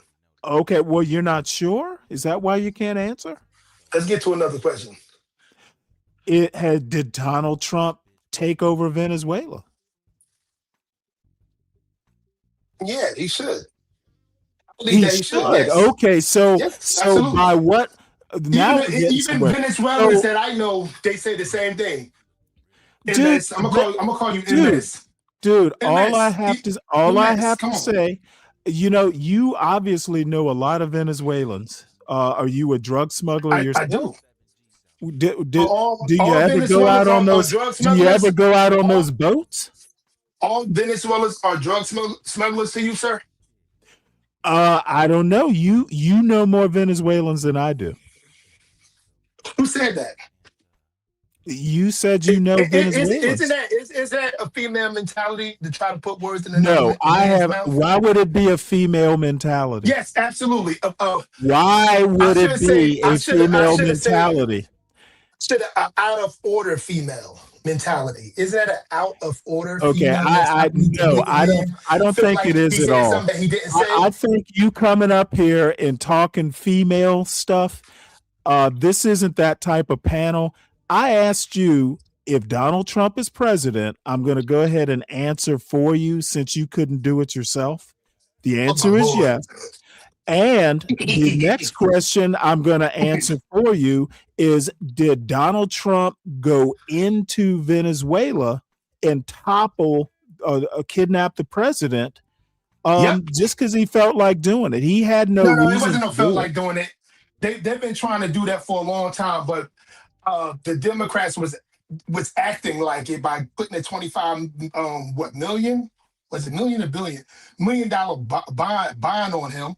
They was acting like it because they don't care what's coming in and out from them. And as long as it's going to the American people, the more poor people at that, they don't give a shit. So they was So you think the profits They was from letting Russia and China do whatever they want on our hemisphere. wait, did you say so the United States owns the Western Hemisphere? Absolutely. Oh my God. Even is the this- Monroe is this- even the Monroe Doctrine Is something didn't wrong say with your that. logic? See, Okay, this is what I Hey, understand. Stanley, this is I what I understand understand. now. Something I wrong get with- it. I something get it. is wrong with My male feminist logic. Something is my wrong with logic. male feminist logic. Right, I'm just saying, bro.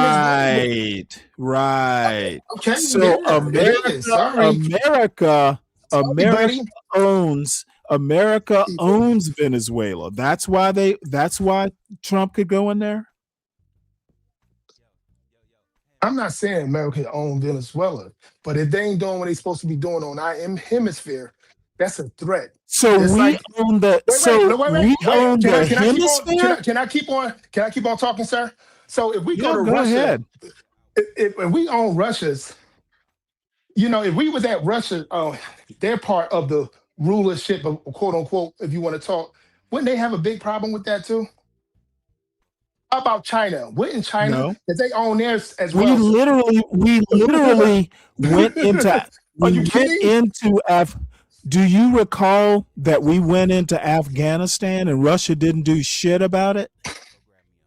Because they wanted to. They've been helping. They've been doing all they possibly can because they're not a power as they used to be 40, 50 years ago, 60 years ago. But they tried, and you know that. They tried in many different avenues. They tried to get the American. They're doing it still to this day.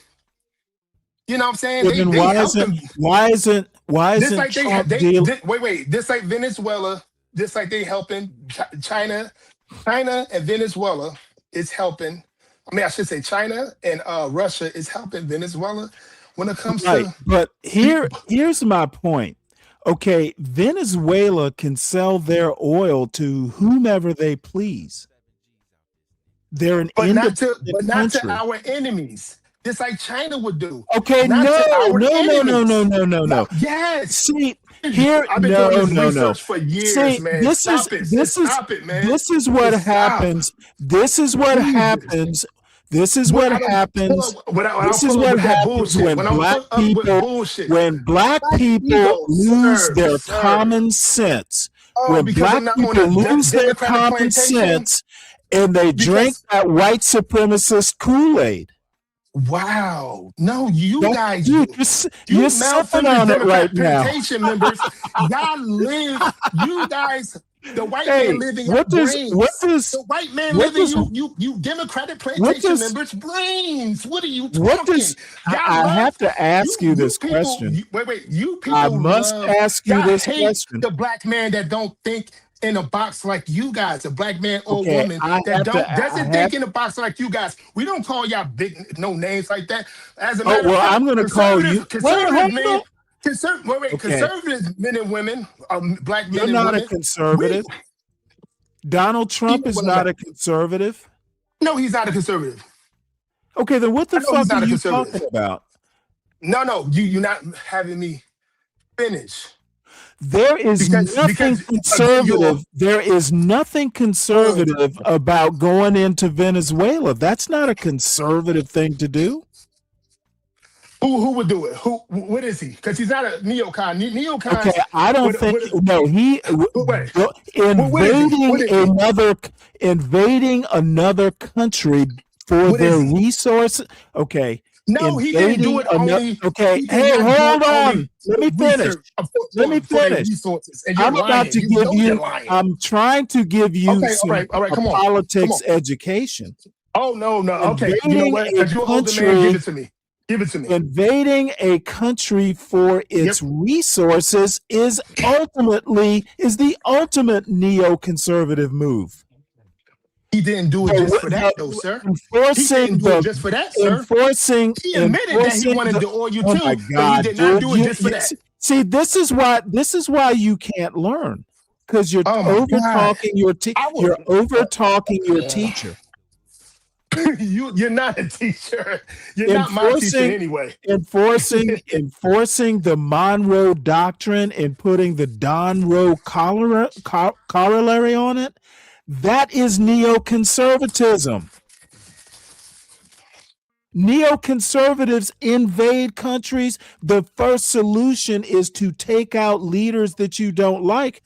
What the fuck was the Monroe Doctrine but neoconservative? When you have these different doctrines and stuff like that that's placed on your behalf as a president, sometimes you might not agree with it, but a lot of times you will have to do with it. Plenty of occasions have that been done. Personally, neither you nor I will be, directly affected by what Trump did. All I'm saying is that the United States is terrible at end games. We are good at inserting ourselves into countries.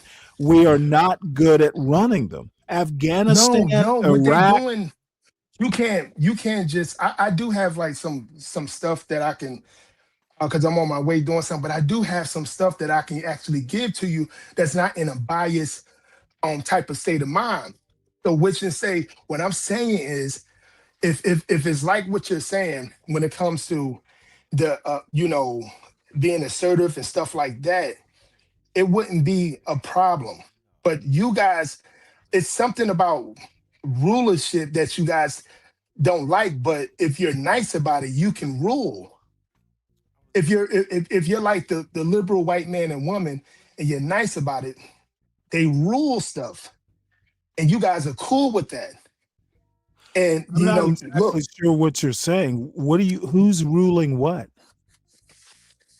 I don't believe, maybe I'm wrong, but I believe your mindset and the way you think, you don't like men that a ruling mentality. don't think that's why Well, you always talk about let white me tell you. supremacy and black Well, supremacy, let me this tell and that, the you. third. Let me tell you why And, I and think it's one right. more thing. The only time I used to hear the first time I ever heard a person of academia even use white supremacy, because where I'm from, they was using white supremacy since I was a little guy. Using white supremacy is when it was safe to do it, when the liberal white outlets was starting to say it. And that was only about 5 years ago. That's when I really started seeing white supremacy on mainstream supremacy, this and that, the third, in my era. No, Okay, well I let started me hearing give that on you TV let me and all these social media outlets, and now that is safe to say. But okay, only the well real wokes was let me actually give saying you that. let me give you a little bit of my background. I'm 60 years old. I grew up in Hmm. Savannah, Georgia, That's where my the grandmother deep grew up at. South. Great grandmother. My great grandmother Okay, grew up and there. my father is from even farther south Georgia. My mother was from Savannah. My Okay, whole family so from Georgia. when I use the term white supremacy, I actually know what it is. I'm not saying white people are superior. I'm saying they think they are, or not all. I'm making a blanket statement there, but there are those in the white community. It's getting less and less every year who think they actually are superior. They think they can be mediocre and but they're still superior. Donald Trump in particular, if you go back, if Donald Trump had not been born with a silver spoon in his life, he more than likely would not be where he is now. He got here. He has some talents, but I don't think he would be anywhere near what he was without the silver spoon. And some of the dumbest people I've ever met were bullies. Okay, they were good at being bullies. They are good at, getting what they want on the playground. But as soon as they meet someone who is their equal, one way or the other, they tend to fold. Okay, it just so happens that Donald Trump has been lucky enough to bully his way to the top, and he will be there probably until he dies. Donald Trump is not a good president. He's not a good leader. He wants to run the country like a corporation, and the country is I not agree a with that part. corporation. Because we are a corporation. Countries are not businesses. But he But wants to we run. not a He country, to wants be to honest run with the you. United States with the tariffs, with this oil That's thing that going he's very doing in well. Venezuela. Yep. He wants to turn the United States into a profit-making venture, and that's not what Why countries. not? That Okay, what is the countries solution are then? What not is the solution then? countries. What is the Hold on. solution, sir? Well, let me finish. Countries are not businesses. My solution is to run the country like a democracy, like the democracy or the republic that it was set up to be. Donald Republic. Trump is not doing that. Donald Trump isn't even doing what the framers of the Constitution would have him do. He wants to do it his own way. In 50% of the country, if 50% of your shareholders say the United States was a corporation, if 50% or more of your shareholders don't like the way the company is running, the company will not be profitable. So I get countries, it, but most of these people, I'm not saying you, most of these people, they don't care. The ones that really really have a problem that really is Trump through range, they don't care. Anything that he does is bad to them. No matter what Biden did for the last 4 years, and but that you was want to know restored. why though? Wait. Biden, that's because it's Trump. It's a sickness. It's a sickness. I was a fan of Trump up until 2016 when I was taught to hate this man. And then I said, wait, hold on. What is going on? All this stuff that I believe when it comes to indoctrinating in the public schools, I've been in public schools service for 10 years. All this indoctrination, I'm talking about stuff that's hurting the American people. These drugs Everything is coming in. Our country, these people doing whatever they want in our countries. What happened in 2020? What's happening every time they disagree? They go anarchy, and none of these mainstream media outlets are talking about it. You got to go to goddamn a YouTuber. You got to go to all these different outlets to get the real truth because of the Trump derangement. That's my problem. That's why I said I cannot think like a libertard. I cannot think like one of these people that want chaos. Everything you're saying, I vote. I don't care about nobody else. I voted for Trump because I saw what he could do for the United States. Being as though you talking about, it's not a corporation, but it is. All these presidents, since I've been around, and the stuff that I heard, even with Ronald Reagan, he treated this damn place like a damn corporation. He was the one I disagree with that. He was the one that took jobs away. He was the one that took all, like, what made especially black men that was working in these what do you call that? That was working in the mines and the factories and stuff like that, and they didn't even have to go to college. They had like a bunch of not schools, yeah, well, but you're what do you call that? basically They had all that. You're basically talking about from Reagan all the way through. I would actually probably say all the way up to Bush. Yeah, but see, here's the problem. Well, hold on. I agree with what you're saying about how jobs were. How jobs were. No, that basically the offshoring of stuff pretty much happened. It killed us. Okay, listen to what I'm saying. It killed my father. Some of his brothers, being as though my father older brothers, they're very successful, but his middle brothers, including him, it kind of messed them up in a bunch of ways. Factory jobs, right? All of them. But you go offshoring, offshoring the jobs was literally what the right did. The same people that you're worshiping now. 20 years ago, 30 years. Let me finish, please. Don't tell me what you're not them. Understanding.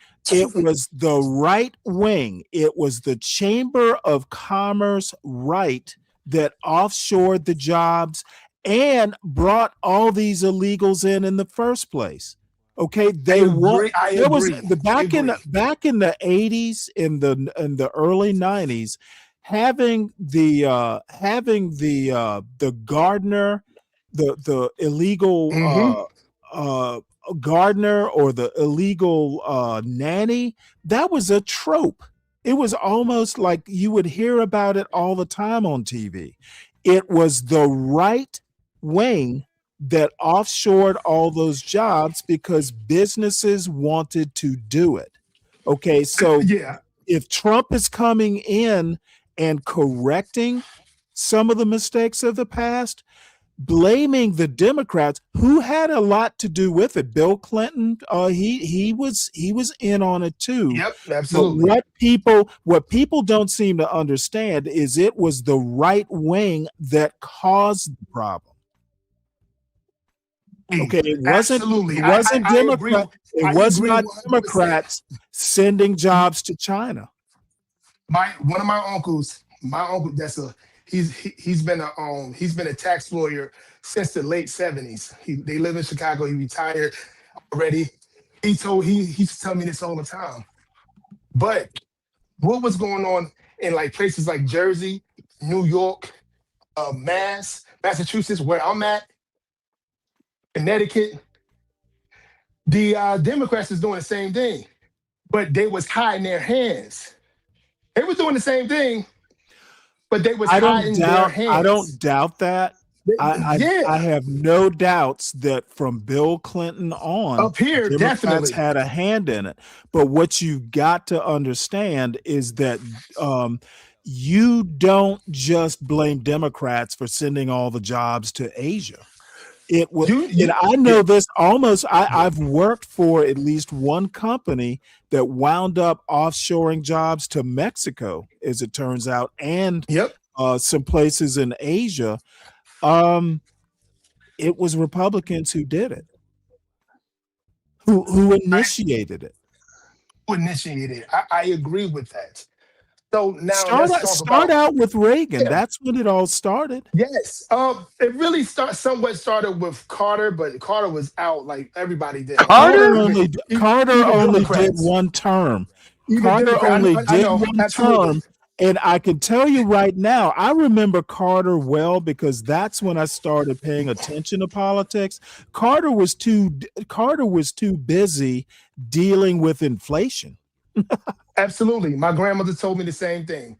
He was a trope of He Ronald didn't have Reagan. time to send jobs offshore. I know he didn't, but I'm not talking about that as a whole. I'm talking about it was aiming to that because of inflation. So for what I've depicted on and research on, Carter did stuff that was going to manifest with Ronald Reagan. He couldn't do it because it was too late. But Ronald Reagan, here we go. You trying to tell me out of all these people that I've done research on that's over the age of 70, and they talk every time I talk, no matter if they're Republican or Democrat, all they do is talk about how Carter was a horrible president. So what was he horrible for? Yeah. Okay, what was he well, horrible for? Oh my God, man! I know okay. that's not you, Stanley. Hold on. I don't agree that Carter was a horrible president. So everybody's entitled. What I want you to do is everybody's entitled to their opinion, okay? But don't act like people's opinions are fact. Okay, don't say people think that Carter was a horrible president, not that he was a horrible president. I was there, and I don't agree that he was a horrible president. Very, very what young. he was young. was too nice. No, I was 10 in 1975. You were very young. Come on, man. You're younger than my mom. So you were very young. I do have a father who's 82, who's definitely alive at that time. He doesn't share your opinion or your elders' I opinion. get it, but I share your opinion as well, but it's not my opinion. And by the way, we're from Georgia. we had a vested interest in keeping up with Carter. Right. Both my grandparents are from Georgia as well. We have property in Stone Mountain and Marietta. Okay. Yeah. So my sister lives in Cobb County. Yeah. So I was going to Georgia before it became Atlanta anyway, before it became flaming gay. But anyway, But anyway, just like I said, I could stay on a little bit longer, but I've got to referee a basketball game. Okay, well, it was good talking to you. Don't be a stranger. You probably gonna be on again. I mean, when I get back. So if you want, I'll come back. I got one question for you before you leave. Yeah. If you hate Democrats so much, how did you end up in Massachusetts? I'm in Connecticut. I'm in Connecticut. Okay. And if you don't like Democrats, go live around Republicans. Hey, I don't hate them as much as you think. I just hate people that try to tell me how to think and what to think just because I'm a black man. That's the only thing. That's my only big problem. Okay. Wait, white people don't tell you how to do that? Okay. Say it again. Okay. White people don't tell you how to think? So I got a question. White people are liberals. Yeah. White, black, Who especially do you black think comes people, up with all these especially black folks? advertisements and social media campaigns? We grown now. That don't matter to me. I'm literally talking about people I see each and every day. You know what I'm saying? Just because you don't think like them, you know how people is. No matter if they, especially if they liberal or fake pro-black. Yeah, that's what I call them, fake pro-blacks. It's both. And to your answer, if I had the money, to your question, if I had the money, and I will be actually when I'm done with getting my own, my BA, whatever, and that's going to be in another year, I'm going to be either in Texas, the Carolinas, or Georgia. If you got your money, I'm definitely leaving. You do it. I would suggest you do it. I say, if Yeah, you got your money together, those are places to be with right. money. I'm taking my wife and my little man. We're definitely going to be leaving, God willing, for sure. Because again, a lot of the stuff that's going on out here, y'all wouldn't even believe. I'm good. But a lot of stuff that's going out here, you wouldn't even believe. But just like I said, I don't care. I don't care about no, I don't hate people like that at all. Just that I don't trust the people that I'm around. And so say it's mainly liberals and Democrats. You know what I'm saying? Hey, don't live around conservatives. It's that easy. Yeah, that's what I'm saying. It ain't that easy, bro. It ain't that easy.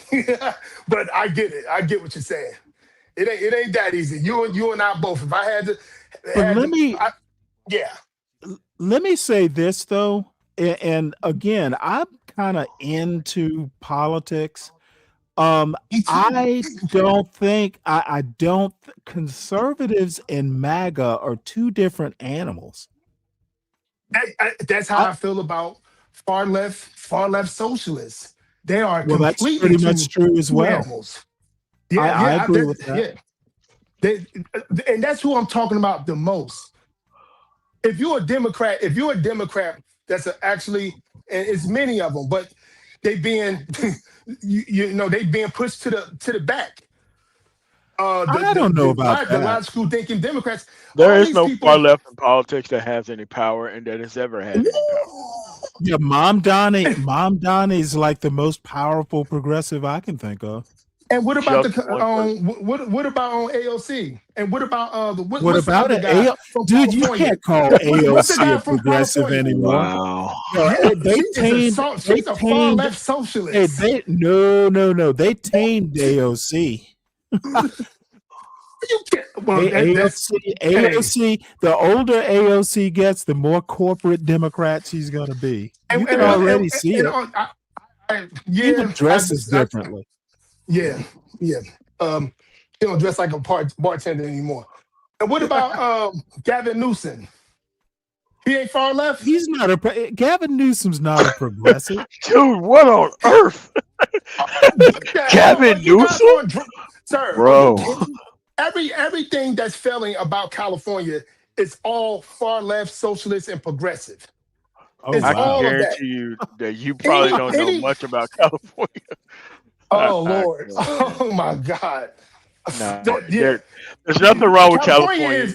Bills for most California of is the number states one. in the union that don't actually contribute to the actual country, so they can't be doing that bad. I mean, California, California is like the got a seventh lot of biggest money in there. economy in the world or something like that. That's what I'm saying. Like, what are you talking about? It's number one. It's number one in people leaving California too. So Well, the what? number one state. It's expensive. Number one What's the problem? Number two is New York. Number three is Jersey, my home state. So I know. Come on, man. What's the problem? Okay, but it's conservatives that are leaving. You think only conservatives are leaving? Then we almost had. No, I don't think it's only conservatives. Look, Okay, California is expensive. That's it. Yep. So what that mean? They So don't have any. If you can't afford to live there, you move. What was the what was the legislation that is brought in place when it comes to your children? Like if a child wants to be a non-binary or wants thinking about surgery, this and that, the third. He don't have to tell his parents. I don't think they're leaving Like it up that to is the child. what's that again, sir? There's a whole medical I don't think they're infrastructure. leaving it up. I don't think they're leaving it up to the children. The parents have. There's a whole medical infrastructure in place that actually that actually handles all that. Which anybody who's on this anti-gay stuff, they never acknowledge or even know anything about, or try to know anything about. Whoa! Come on. Or even try to know anything about what? Just like what you just said about the non-binary and all that kind of stuff, dude. There's medical checks in place for things like that, dude. Like they just don't just allow children to go off. So I've been doing that research for the last 2 to 3 years, and I'm like completely wrong. I'm like totally wrong. Probably. That lady It just got interviewed. sounds like you're wrong. It sounds like it. The lady that just got If you interviewed. think the children are making their own decisions as That's far what I'm as saying, man. Like this stuff is crazy. Hey, What's hey, going on? do you think now it's crazy? Are you kidding? But I literally that's how y'all don't do. think When you children are bias, making when you those types of bias, decisions. no. They let their teachers know. They let other adults, but they don't have to. I told you guys, they don't have to tell their parents. We can talk Okay, about I think everything. you're conflating some things. They always do. A teacher would not get in trouble if the teacher knows what's going on, what's happening.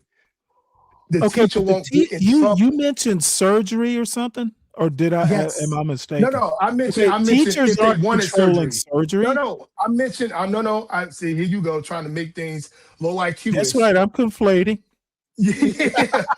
Yeah. No, it ain't like that. If the teacher finds out, let's say the kid want to just talk to the teacher instead of something a parent should know, when Right. versus like that he or she, meaning teacher, meaning faculty member, meaning principal, or any social worker, they don't have to tell a parent. So Okay, but the let kid, me ask you a question though, because and that's the legislation that was passed. you Sorry. literally hit the nail on the head. They don't have to, but they're not forbidden from doing it. Okay, I don't know. I wouldn't even give them that. I can't say because I'm not a teacher. I'm going off the top of my head. But not requiring a teacher to do it doesn't mean the teacher's not going to do it. I believe a lot of them, what do you call it, Gen Z women and men that are teachers, and I know they will. No, I not don't do know. it. I do not know. I I cannot know. speak I to know. that. I'm just I saying. know.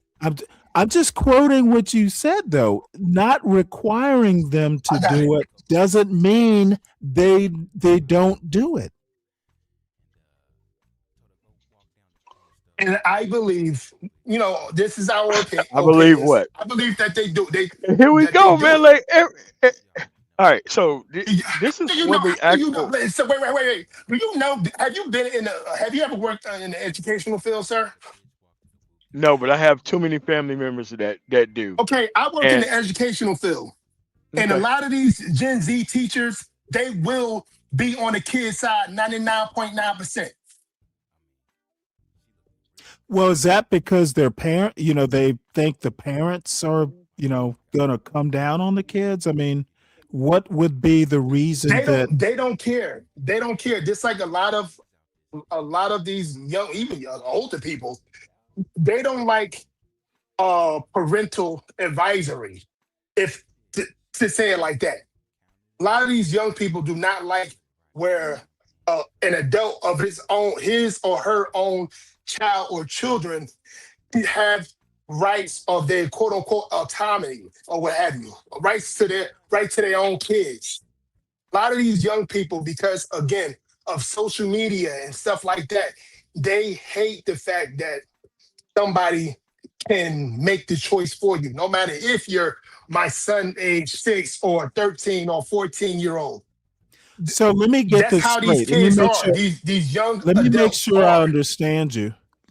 So you're saying that teachers and other types of authorities are blocking parents' authority?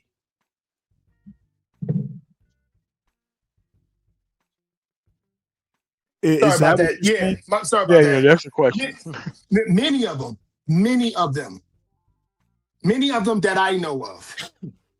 A lot, because I don't want to say people that I don't know, but many of them that I know of. It's all about, uninforming the parent. And don't let it be a parent that is always at the school, always in school functions and stuff like that. And the parent is known. In the area where I live at is Connecticut, another rich state. It's a well-developed area, without a doubt. That's how a lot of these teachers are, man. This is why I stopped working in the school system. One of the many reasons, but this is why I stopped.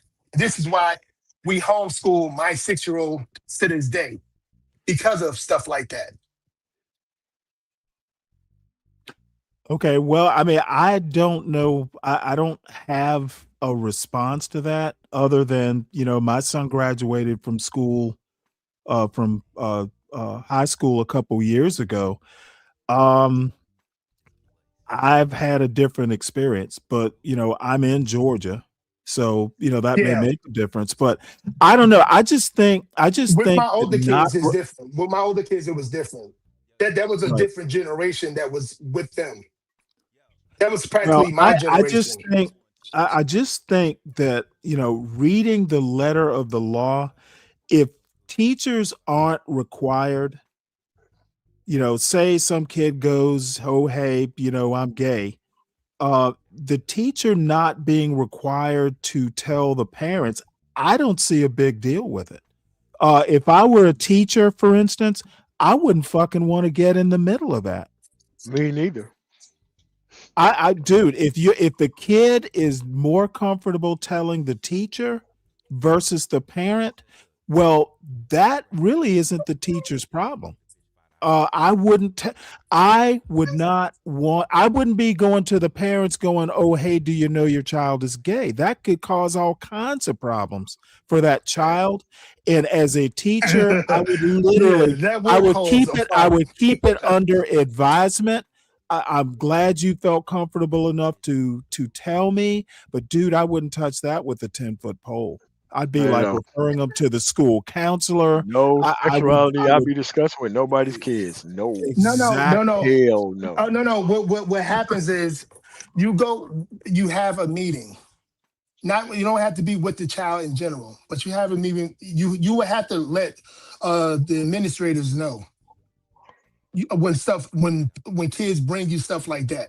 Well, Because yeah, nowadays, how the that would kids be are with social media, I'm sorry. absolutely. I would pass it Yeah. up the chain. I would However, do the I same don't thing. I see. did it before. I simply don't see a problem with the teacher not being required to go to the parents. That is something a teacher doesn't want to get in the middle of. If the kid does not And I understand feel that. comfortable, because the first thing I would ask is, do your parents know? And if the kid says, hey, I'm afraid to tell my parents, well, that's my red flag right there. I'm Out not of getting in there. the middle of Out it. of there. Yeah, that's None why of that. you put that into the administration hands. Maybe the board as well. The administration will put it to the board. You know how it goes. In Well, I some don't know way. why. I don't think they wouldn't want to touch it either. I would just No, they encourage will have that to. child. Today's child, like they will have to, because we're dealing with mental illness, Right. and, as you guys know, and they will have to let somebody know, because it could be a situation where the parents might be very homophobic or what have you, and somebody will have to know. Somebody will have to have a conversation, because that kid could do whatever to whoever. Right. And, I got you. know, I got you. To whatever. What? whoever to whatever. Well, I mean, you hear about kids being bullied, and kids can be unstable sometimes, as we all know. I'm just saying that the getting wrapped around the axle about a teacher not being required to tell a parent, I just don't see a problem with that. As a matter of fact, it's probably more for the teacher's protection than the child. Very true. Very true. But anyway, fellas, I got to get the heck out of here. I got to be there Okay, before well, it was 5. good. It was good coming. It was good talking to you. Good talking to you too. If you guys still online, I'll come up. Okay. All right. Fred said, exactly, Fred. Fred, I think I've told the story. My mother was like, hey, since you got the degree, you might as well get a teaching certificate. And I'm like, oh no. I would rather dig ditches than be a teacher. So that Oh did no, not go over babysitting these well with her. monsters. Oh no. Oh no. There'd be none of that. Nah, I'm good, man. Well, that was a pleasant diversion. You know, it got the juices flowing. Um, I got a few more news articles here. China announces record trade surplus as its exports Man. flood world markets. I'm like, China's laughing all the way to the bank. So they kept their currency weak and pursued self-reliance to replace imports. You know, and I think Trump is probably trying to kind of do that, bringing industry back and putting It's not tariffs gonna on happen. to discourage people. No, I don't think it's going to happen either. Trump Those people wishes. rather take losses for 4 years than to upend their entire business structure. They're not doing that. Well, all I have to say is whatever Trump is doing to China, it doesn't seem to be working. They are thriving. Let's see here. China's Hey, but that's the surplus. thing about communism. Now you can get everybody on the same page very quickly. You can't do that with a democracy. Well, that is true, but China's Nowhere surplus, close to as fast as that. the value of goods and services it sold abroad versus its imports reached 1.19 trillion, an increase of 20% from 2024. According to data released by the country's General Administration of Customs, the number had already exceeded 1 trillion through November. So China's not feeling pain right now. Now, it is going to be interesting to see how they react to this Venezuela move. I haven't really heard anything significant, but you know, I guess they buy oil from Russia. I mean, but nothing's really going to happen until they actually find out who's going to pay for security while they actually do that's what everybody's waiting for. Because no matter what you think is stable right now, as soon as we find the answer to that Exactly. specific question, that's when things are going to hit the fan in all manner of ways. Because guess what? They're going to have to do boots on the ground. They're going to have to put troops out there. They're going to have to. Yes. There's no way around it. And Well, here's the deal, though. This is what I'm waiting for. Donald Trump basically subsidizing oil companies to go in there. yes, Exxon has already said, "Hey, look, you know, this is what they say, uninvestable or something." They made up a word. So, and I tell you what, I am literally going to shit a brick if Donald Trump proposes the United States pay for these he's oil going to have companies to. to go in He's there. going to have to. Okay, He's going to have dude, to. dude, I tell you what, if Democrats don't fucking like hit the roof and excoriate these fucking Republicans, I know Trump's gonna have. You're right. He's gonna have to do it because Conservatives these are gonna oil fuck up. companies aren't gonna want to spend their own No, money to go in not at there. all. They never have ever wanted to spend their own money. Yep. So, good luck. Oh wait, hold it. Let me go back. Speaking of China, their universities surge in global rankings as U.S. schools slip.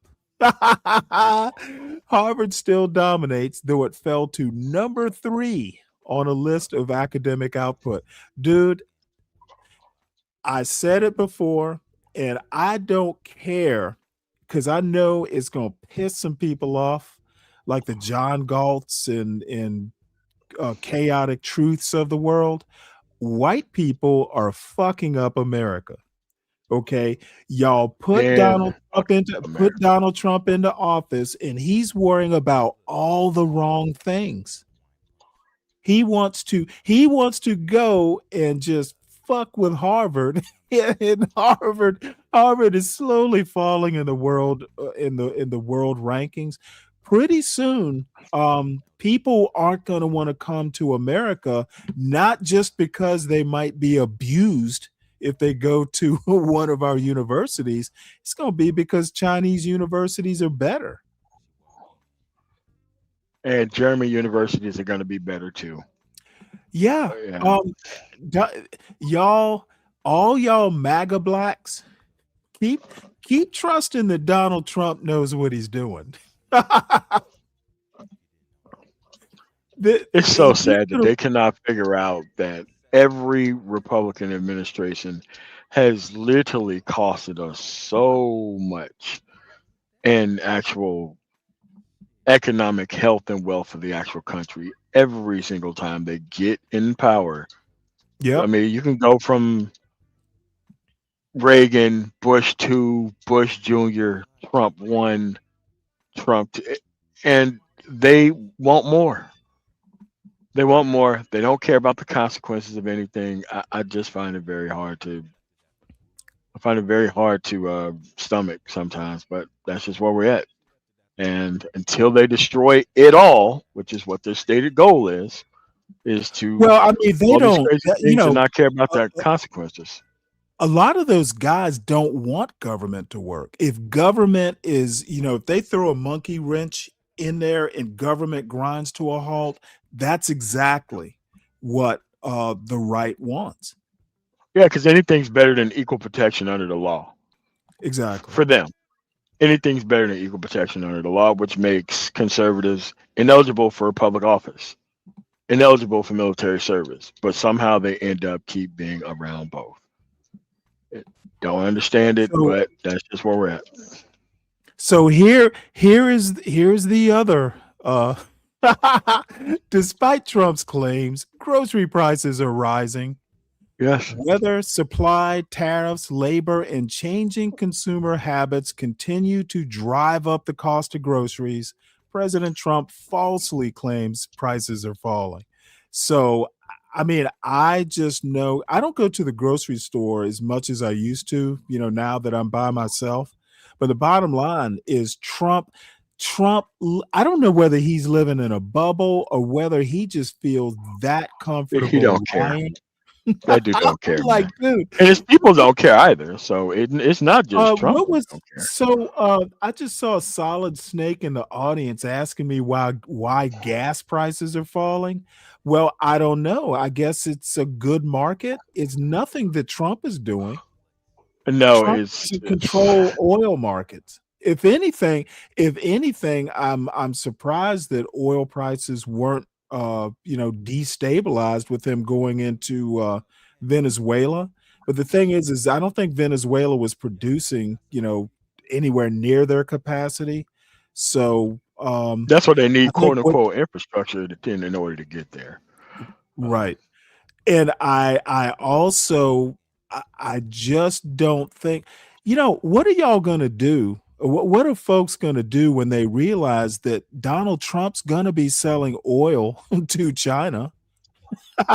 Why wouldn't he? It's a world market. So, gasoline prices coming down. Gasoline prices are never that expensive in Georgia because we got a major port right here in the country. One thing I didn't realize is that Citgo is somehow or another connected to Venezuela. I don't know whether it's a former Venezuelan consortium. I heard that the other day, but I didn't pay that much attention to it. So grocery prices rising, and we'll come to some Georgia news now. Georgia prosecutor, that's Fonnie Willis, says Trump's bid for millions in legal fees under new state law is likely unconstitutional. Trump is demanding to be reimbursed $6.2 million in attorney fees. God. I don't know how that's going to work. Basically wasn't found. The cases were dropped. That's usually not how you get fees recouped. You have to win the case. I don't know how that. With the trial, what's going on here? It's, I mean, but that's just I where don't we at, know how man. that's gonna work. I mean, but then- he could just order people to actually give him stuff, but you know, socialism's bad, right? So Yeah. So Marjorie Taylor Greene, this is going to be a real hootenanny. So apparently there are 22 candidates that are going to be vying. oh, are Marjorie you Taylor's- serious? I am That dead many serious. people are vying for her seat. So qualifying closed Wednesday, producing a 22-person all-party field for March 10th, 2026, with a runoff scheduled for April 7th if no candidate wins 50% plus one. It's going to be a real hootenanny up there. Let's see. Catoosa, Chattanooga, Dade, Floyd, Murray. Paulding County is the next county over from me. Oh shit, I didn't realize parts of Cobb County. So yeah, she's just one district over from where I am. So I'll keep up with that. It ought to be a hoot. It'll go Republican though. I don't see Democrats winning it. So this is disturbing. That plane crash that happened, where was it? Was it in Memphis?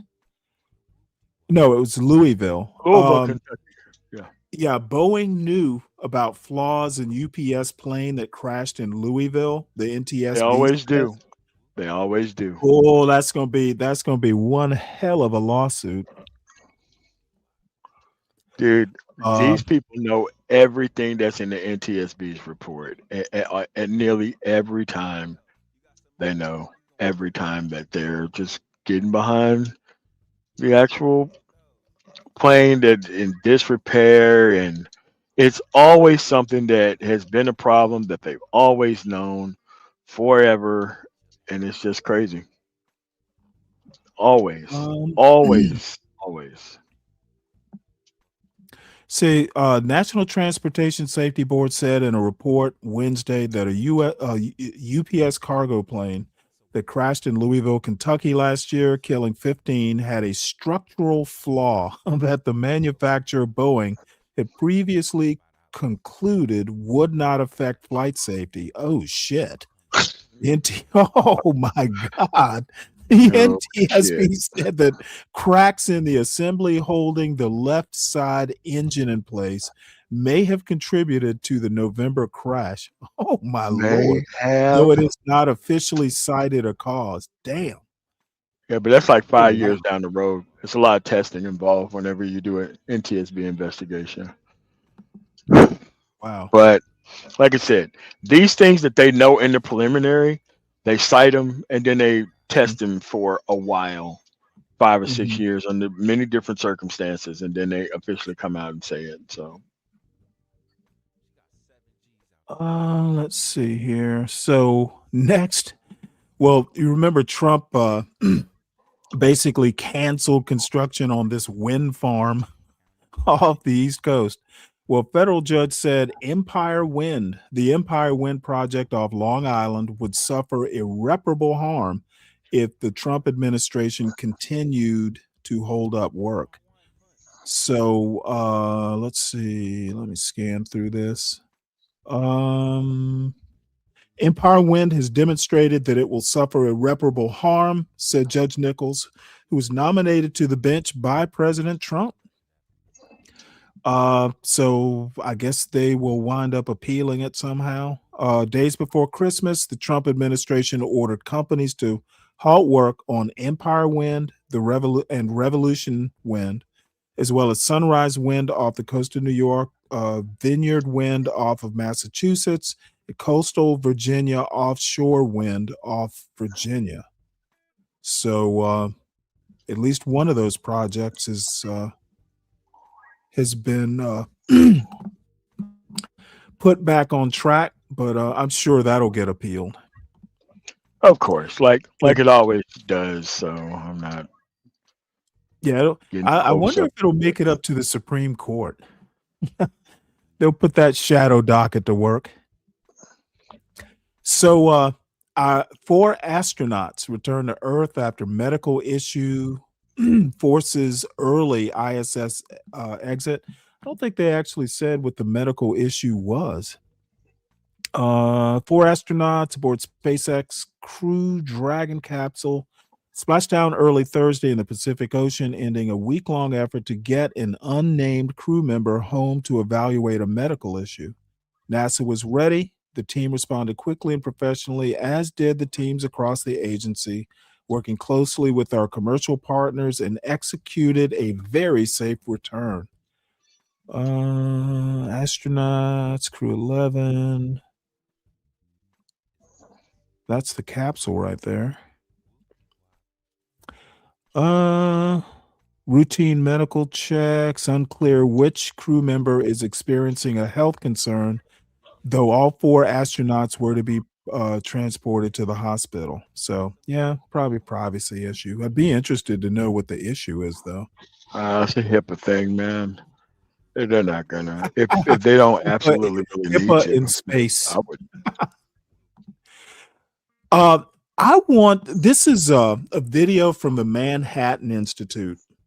They're talking about the conservative legal movement.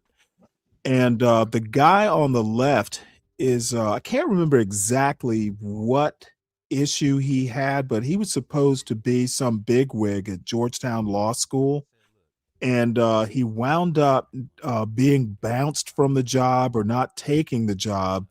And I can't remember exactly why, but it was something having to do with him being a conservative, or maybe it was something he said. But all 3 of these guys are lawyers. And I don't know how familiar folks out in the chat are with the Manhattan Institute, but they're the think tank. Charles Murray was once a part of it before he went to AEI, but Glenn Lowry was a senior fellow there, and then Glenn started like thinking for himself. So they basically, didn't renew their contract or whatever it is. Another person, Heather McDonald, the one who constantly talks about crime and how awful Black people are and how criminal they are. She's a member of the Manhattan Institute. Coleman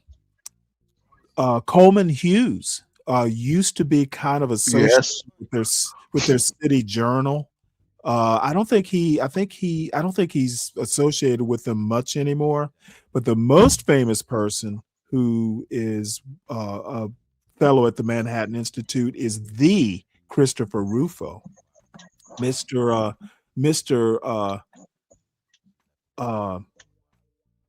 CRT himself. Yeah. And the reason we're just going to listen to a few minutes of this. There was a segment here where these 3 did something that kind of surprised me. They talked about CRT and didn't trash it. So I wanted to talk a little bit about it. Can't remember how long this little segment is, but it's like maybe 5 to 10 minutes. So let's listen to it.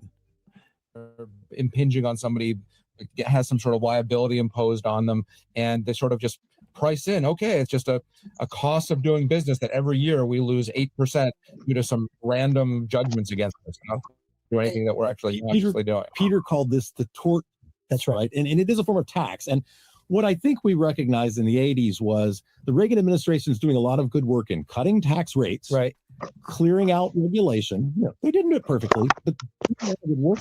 Yeah, but they never talk about him raising taxes back up, though. That's going to undo a lot of this good work, and we wanted to stem that time. There's a significant percentage of the American economy that is sort of driven by tort liability. I mean, and the percentage varies depending on how you estimate it, but it's at least a couple percent just in direct costs, at least a couple percent in direct costs, and more than that if you start counting all of the indirect costs, because businesses are trying to anticipate this and they're spending money in various ways that are not designed towards making the product better. It's to make the liability lower, which is not necessarily the same thing. And that's what Peter kept pressing on. Also in the financial world too, you try to like engineer these complicated financial arrangements, not because that gets efficiencies out of the market or promotes sound investment, but again, to avoid these artificial securities violations. When I think about business regulation through litigation, I mean, one of the issues that comes to mind is like the liability exposure that businesses have experienced over the years as a result of litigation over racial matters. One of the first sort of introductions I had to the conservative movement writ large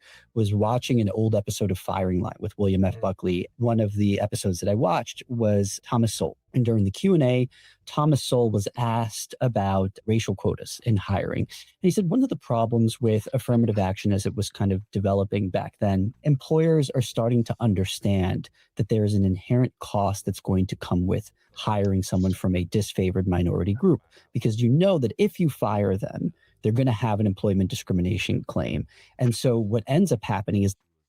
See, this is just fucking heinous. Okay. So automatically, if you fire somebody, it's going to be a claim. Well, how do you avoid that claim? Don't be racist. It's as simple as that. And they're blatantly saying about, oh, well, we're facing consequences for racism. We got to do something about that. Not get rid of racism. No. Stop the people from complaining about racism. Exactly. And it's like, you know what? It's almost like saying, hey, racists are gonna race. You know, they shouldn't be held liable. Why you guys complaining so much? They're gonna be racist anyway. It's like, but you know what? That's actually what a Thomas Sowell. But you know who would say it more so than Thomas Sowell? His co-Hoover Institute colleague, fucking Shelby Steele. Shelby Steele was like, hey, you know what? We know that America's racist. We just have to suck it up. You know, it's basically like Booker T. Washington on steroids. It's like, hey, we know these white people are going to be racist. We just have to be stoic about it. Critical like, of their race theory. Anything but hold people accountable for their actions. Anything but that. So that's why, you know, Thomas Sowell and Shelby Steele, you know, I respect them as elders. I respect, you know, I respect some of the issues they had to go through in their young lives. But man, there is a reason they don't bring that shit to say, you know, they don't bring that shit into the black community because they know they'd be sent out on a rail. And they would be humiliated off of the stage, Exactly. no matter where they would go. Exactly. And the only way you can successfully run this type of grift is that if you dodge black people altogether. Exactly. And that's the only successful way you can run this. I'm sorry. And for the most part, they have been quite successful in just running it. And so that's why you have to look at white people kind of crazy who actually cite Thomas Sowell. When a white person cites Thomas Sowell, they love Thomas Sowell. They doing that. They love Thomas Sowell. Oh, whenever I see a person cite Thomas Sowell, Peter, who's the guy who ran Uncommon something or another? This like talk show that Peter, what's his name? I can't think of his name, but he refers to Thomas Sowell as Tom Sowell. I'm like, dude, Uncle Tom Sowell. Yeah. People who are on the margins, who are members of these Thomas minority Cabot. groups, it is so sad. Hired because the risk is perceived to be so high. So because you know that you're sort of inviting a lawsuit if things don't work out, you really raise the bar for who you hire from these groups, and it ends up backfiring. One of the areas in which the Manhattan Institute has kind of really been involved. These guys literally they have no self-reflection at all. It's they like, don't care. They just want to power through it, man. Be racist, and you won't have these problems. too much of a burden, dude. Too much of a burden. This is this is what they talk about behind closed doors. These motherfuckers forgot there was a camera running, apparently. No. Especially in recent years. They're actually just making people more comfortable to the fact, like, I don't know where they get this type of gumption to like just talk about this stuff in the wide open, but they From are. Trump. Yeah. Are these sort of racial debates within the law? It's like racial debates within the law. Wow. It's like they're blaming the victims of racism for racism. That's essentially what they're doing. Yeah. A liability. Blind meritocracy. Why? It means whatever your merits are, whether as an accountant, as a musician, as a lawyer, as a baseball player, let's see how you perform. Doesn't matter what color you are, what sex you are, how you identify, what you do in your. See, that's the other thing. Manhattan Institute is like the leading bleeding edge of colorblind, this colorblind thing. Coleman Hughes and John McWhorter had a lot of that bullshit too about, colorblind. We need to all be colorblind. Dude, that's literally a way for it's literally a way for America to just pretend that the past never existed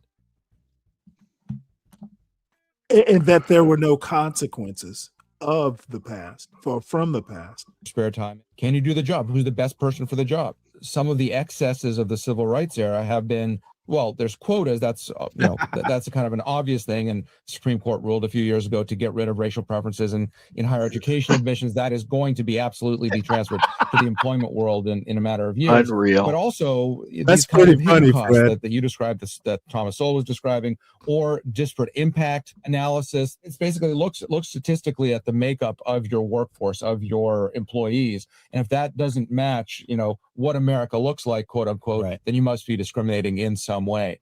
And so completely neutral tests, this came up with firefighters in Connecticut about a decade ago, completely neutral tests for promotion, but they weren't generating, fewer of the Black and Hispanic firefighters were being promoted because of these. Nobody said there was something wrong with the test. Wasn't, but that's what was happening. And so they were, again, being held liable for something that they weren't saying we don't like, racial minorities. Right. I think that was then Judge Sotomayor was involved in that case. She was on the Second Circuit panel that summarily affirmed a finding of liability. Yeah. Right. When you say it like that, it sounds normal and reasonable, right? How could anyone object? And yet we know that there is a counter argument to this, right? There is a claim that the conservative legal movement has sort of enabled racism through its positions on questions like affirmative action. What's the other side of that argument? If someone is actually being discriminated based on their race, fine, you have a lawsuit there. But if you're just saying, throwing it out there and imposing costs because it's easier for the company to settle than to litigate, that's a problem. The fair characterization of the counter argument, and this is something that started the critical race theory movement from the law schools back in the 70s, was this argument that, like, you can have all these neutral equality rules that we support, but you've got unequal outcomes out there, and you can't just ignore away centuries of slavery and a century of it's not just critical race theory, critical legal studies in general. Talks about. Yeah, this is the part that kind of surprised me, that someone at the Manhattan Institute realizes that you just can't, dream it away. Hey, you just can't alpha your way through the racism shit. You just can't. Right. Power imbalances baked into the system, baked into legal rules, not just civil rights or constitutional law, but securities regulations, property rules, all of these different things. And so there has to be tweaks or thumbs on the scale. If not, in its more radical form, blow up the whole system and reshape it according to the latest hierarchy of intersectionality or no, that's what they're doing. Or what have you. Is it true that factually on the ground there are these disparities out there in terms of outcomes, in terms of wealth, in terms of income? Yes, that is true. The question is, what's the right way to deal with it. And I think, from the conservative perspective, it's, we're obviously a little more averse to radical changes, to blowing up the system in general. We see that in general, trend lines are cutting in positive directions in a lot of these cases. And we're also about treating individuals as individuals, not as members of groups. Yeah, I mean, my wife is black. My kids are part black, part white. How do you categorize them? How do you teach them? We're going to have more and more of that in our society. It's not very easy. The easy answers, I think, don't work, and they particularly don't work over time. I think over time, you breed cynicism, you breed just anger, you breed animosity. Okay. How do you breed? This is yeah. See, what he's saying is that no, what we want to do is we want to basically deal with the individuals who are exceptional, like Uncle Tom Sowell. The rest of them, they're on their own. That's it. That's what he's saying. And that's what they have been doing. I'm sorry. They have been doing that. Like you exactly organizations. Exactly. You see this woefully incompetent white dude with a woefully incompetent black dude, and they kind of like the best of friends because they protect each other's back. Well, the thing is that what they'll do is pick the exceptions out, and then the rest of the huddled masses, they'll just let them be. They're on their own. The only way you can counteract the past, because, dude, the way slavery and Jim Crow worked, it wasn't on an individual basis. It was people being treated as a group. What he says is just tap dancing. He's actually saying nothing. The ultimate plan is just not to do anything. Yes. That's the ultimate pretend plan. like you're pretend. That's right. We will all just this progress, but we just can't stand it anymore. Yeah, we're just gonna hey, if you score a 1600 on your SAT and you're in the ghetto, we'll pluck you out. But the rest of the people in the ghetto, they're on their own. Among these groups. And the reality is the trend lines were in some ways more positive before all the legal apparatus started jumping in here. Obviously, we needed to get rid of Somewhat segregation more and positive. some of these other things. But our colleague Jason Riley points this out before him. For who? It's Jason Williams in the early days. Okay. So Jason Riley, who is actually my favorite conservative, by the way. You know what? Jason Riley, I didn't know he was part of the Manhattan Institute now, but no, y'all keep listening to Jason Riley. He's just a smarter Thomas Sowell, a smarter and younger Thomas Sowell. He is very data driven. I have to give him. Usually, sometimes he gets shit right, but in the end, this idea that individualism, treating people as an individual when the atrocity was committed as a class of people, I don't that doesn't even sound right. That doesn't even sound right. We inflicted this shit on a whole group of people, but we're just going to pluck out, the individuals. Yeah. I wish I could be in that talks room. about the Holocaust like that. And no one ever talks about the Holocaust like that. Yes. Yep, you're absolutely right. You talked about the Holocaust like that. They don't talk about how monstrous that stuff seems. The Japanese internment. They don't. They treated them as a class of people. These people are just.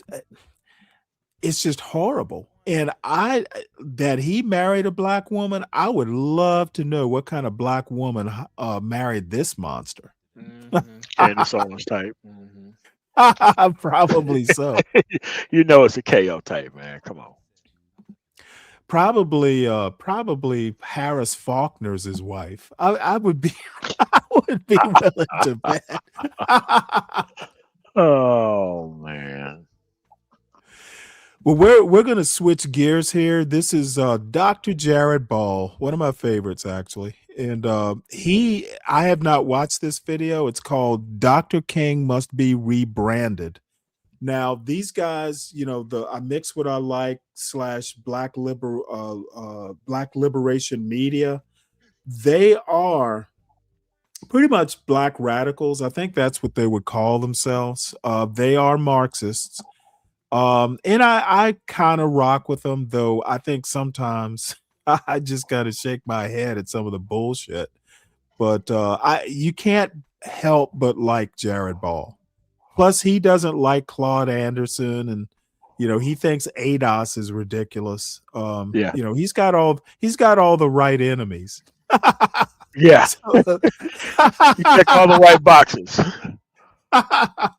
So as we want to continue to highlight the real politics of Dr. King and wage our struggle against the most known and least understood human being, maybe in human history, second only to the historical Jesus Christ, I want to invite everybody to check the Redux I did for King's birthday to have some fun revisiting some of the discussions and arguments and presentations around these real politics of King, including the one with Dr. Todd Stephen Burrows about the Jonathan Eeg book that came out a couple of years ago, King, A Life. And much like my struggles with Peniel Joseph's Stokely, A Life, please check for that review and critique as well. This book presented a lot of problems, but as I love when this kind of thing happens, the author of this Counterpunch review of that same book reached out, Elliot Miller, and sent the piece he wrote on Eeg's book a little while ago that I thought was worthy of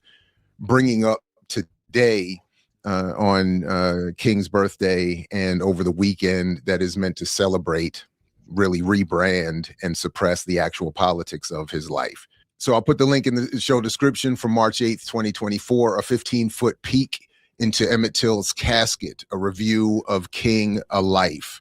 One of the first things that he does that I liked in this piece is making a reference to the work of William Francis Pepper, who was for a time a comrade and a friend to Dr. King, and who helped unearth a lot of the real politics of King and a lot of the controversy around King's assassination, including not only writing the book, The Plot to Kill King, The Truth Behind the Assassination of Dr. Martin Luther King Jr., but also, as this article talks about briefly, Dr. Pepper, who was also an attorney, led the 1999 trial of Lloyd Jowers, showing, or the state versus Lloyd Jowers, the state and Lloyd Jowers, showing that there was in fact a conspiracy involving the federal government that exonerated James Earl Ray as the so-called lone assassin, and so on and so forth. So definitely invite people to check out the work of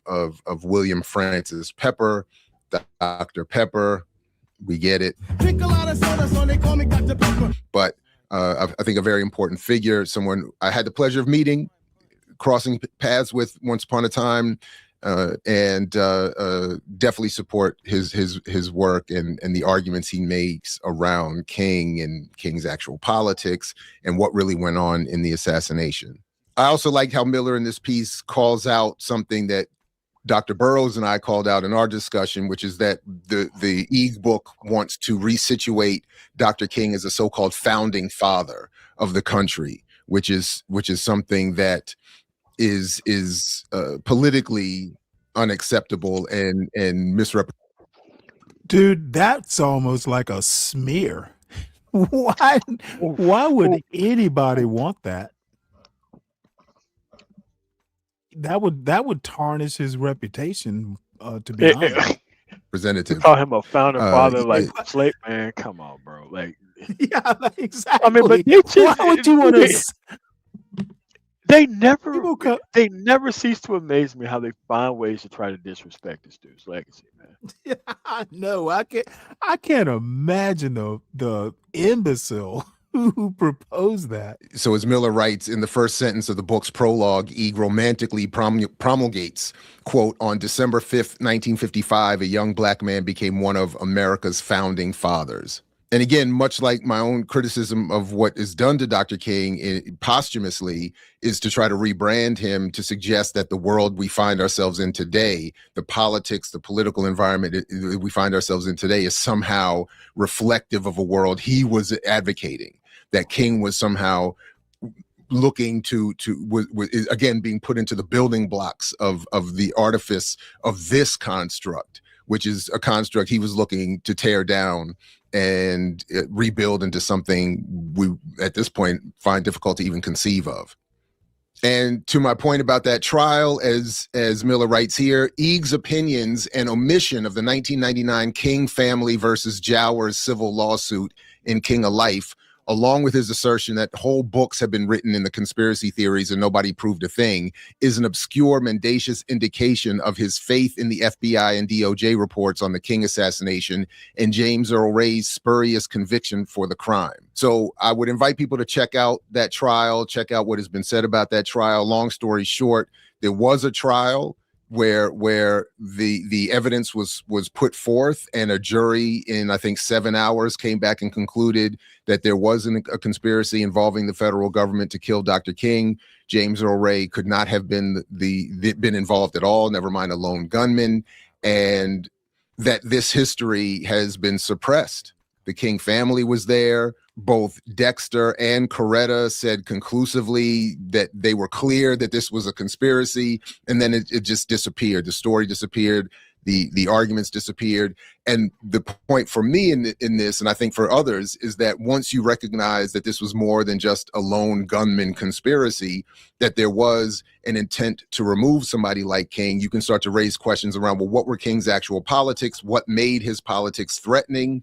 And then what kind of an environment or society would or government would kill him, while rebranding him as someone they liked and are supportive of with monuments, et cetera, and so forth, which is, again, why I can't stand these monuments and think that they should be rejected out of hand. But now, the one slight disagreement I have with Miller is in this next passage here, where Miller writes, the exclusion of the civil suit notwithstanding, it is easy to see that King of Life is well researched. The book probes the FBI's sinister and unscrupulous COINTELPRO documents on Dr. King. So this was something I raised with Dr. Burroughs in our discussion.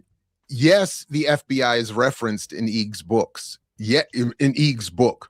Yes, there is a discussion of the FBI surveillance, et cetera, and so forth, but not in the context of the counterintelligence program, which is not mentioned in the book. So by not mentioning the counterintelligence program while still mentioning the FBI, I think it's part of that process of erasing the political context that would allow for us to better understand what were King's real politics and why would this state be involved in wanting to not only suppress them in his own voice by killing him, but in denying an accurate discussion of what those politics were ever since. So I think this is an important, and I think a slick thing that Eag does in the book. Now, much like we've talked about with the late Amiri Baraka around our work criticizing Manning Marable's A Life of Reinvention, in our work, A Lie of Reinvention, correcting Manning Marable's Malcolm X, Baraka and others in our collection raised questions around the efficacy of taking for granted the accuracy of FBI documents and claims. And I do like that Miller raises that same issue here, where Eag just takes without question and accepts the integrity of the FBI in offering an accurate analysis of what is going on. So that's why he can erase the counterintelligence program, which makes it easier because in the context of counterintelligence, the accuracy of what is left and made available for people to review, should be raised. Should raise an eyebrow. There should be some scrutiny put to that. What I also thought was interesting in Miller, in discussing this in Miller's essay here, is that especially now with the since 2024 ascendancy of RFK Jr. to the highest levels of the federal government as it relates to the health of the country, that it was RFK Jr. who rejected the Warren Commission report, much like what Miller is suggesting be done in terms of the claims involving Dr. King's assassination. RFK Jr. said, I'm not accepting the standard version.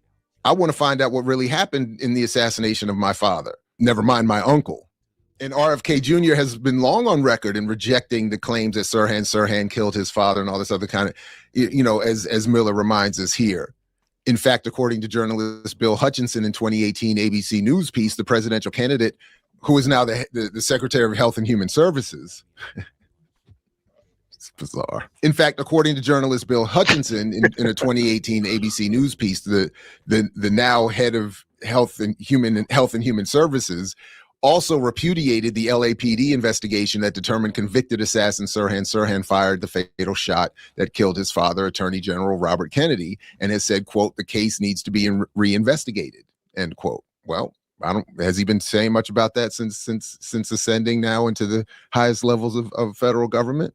But the point being, how much are we to trust the unredacted, declassified materials offered up by the federal government regarding its involvement in the assassinations? And as Miller points out, I'm sorry, go ahead. At this point, who believes the unredacted versions? Come on, man. Look, these guys, and I see Deacon Dave's in the audience, dude. I don't know what it is about black men like Chad O. Davis who just, dude, there is no public figure from George Washington to Martin Luther King to who knows who else who has been perfect. I just don't get what motivates black people, black men in particular, to just go out and trash Martin Luther King like this. I literally think it's some sort of mental illness. I've been, I haven't really shown, in the past week or so. I continue to watch Chad O. Jackson, type videos until I can't listen to him. Chad O. Jackson, there's a screw loose somewhere in Chad O. Jackson's head. It's in the people who invite him on to actually talk about things that are important. That's the issue. Right. I mean, because you would never have him on a white platform with any white liberal talking about the history of Dr. I mean, because he's just there to troll and gaslight black people. He's not going. He is ineffective against whites who actually know history. And there's no real reason to bring somebody on like that ever. Part of what brought unapologetic man up here was that little short. I don't usually do shorts, but there's a tool in StreamYard now that will it'll have AI go in and look for all the little hot take bits. And that one little short that I released about Anton Daniels saying these guys just love trashing black people, and I cannot for the life of me figure out why. No. But they do it for attention until there's consequences for it. That's why they do it. They do it for attention. See, Chad O. Jackson isn't. I wouldn't say that Chad O. Jackson's a grifter. I mean, he's not. He doesn't have but he does get notoriety and a sick kick out of throwing somebody under the bus and deliberately saying something about a lot of person in society. It's crazy. Yeah, but just I don't know. I guess I just can't wrap my head around or walk in their shoes. I will never understand. What does it get you?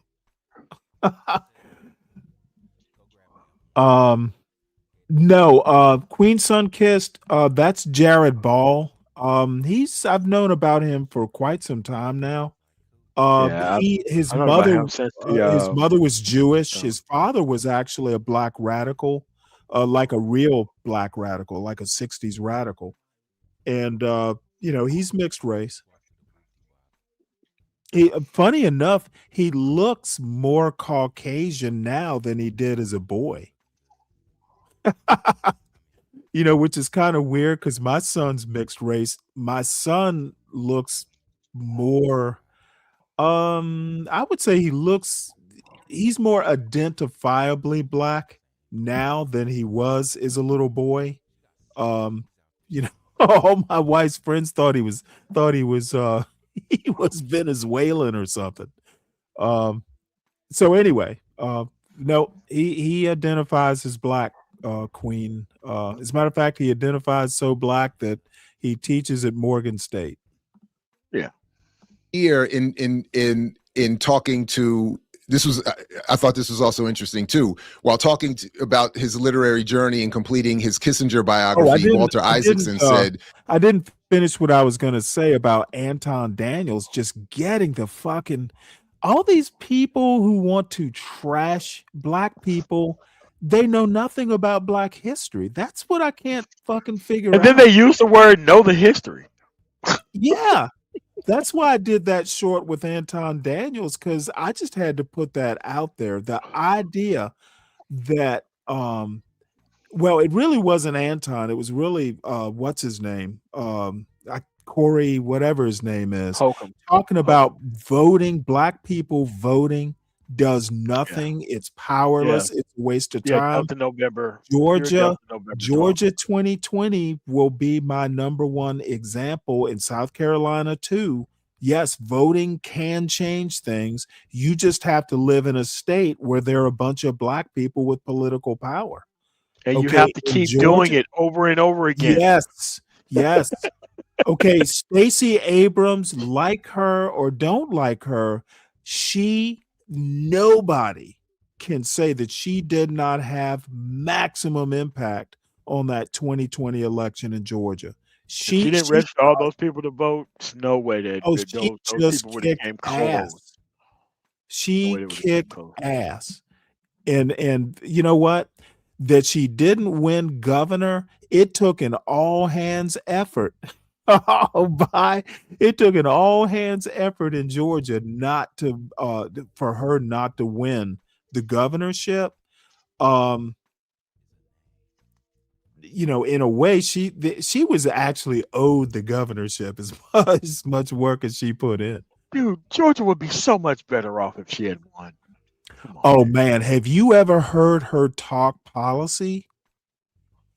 I honestly have to say, She has a channel on YouTube. She has a channel on YouTube. Yeah. Well, yeah, I showed a video of hers yesterday. I subscribed to her Substack as well. No, I literally heard her talk about healthcare policy one time, and I was entranced. I'm like, you could tell she went to fucking Yale Law. That woman is smart. That woman had command of details. That when she did Brian Kemp, and I forget who the independent was, and she did that debate, dude, she wiped the floor with those two white boys. She knew shit about policy. She knew the nuts and bolts of all these policies that the actual sitting governor didn't know about. And, you know, too bad, you know, being a black woman, probably, I think if she'd been a black man, she probably would have stood a better chance of winning the governorship. But get her talking policy, and it's just fascinating how much she knows. That the documents and the memos of conversation in Kissinger's archives were in the Library of Congress and other places, including the Council for Foreign Relations. But when I interviewed Mort Halperin, the 1969 senior staff member of the National Security Council, and Winston Lord, fellow NSCS member, and as well as Special Assistant Henry Kissinger and others who had actually written those memos of conversation, they told me, oh, those aren't true. Those are made up. They had been crafted by Kissinger to impress President Nixon or to baffle future historians. So who knows? Is that right or is that wrong? I don't know. But at least we have here claims that people intentionally put stuff in the historical record, or what is meant to become the historical record, that they know is not true, to quote unquote baffle future historians. But as Miller says of Eeg, After taking what he calls a, quote, long, hard look, Eeg sits compliantly in the farcical chair that J. Edgar Hoover prepared for historians and posterity.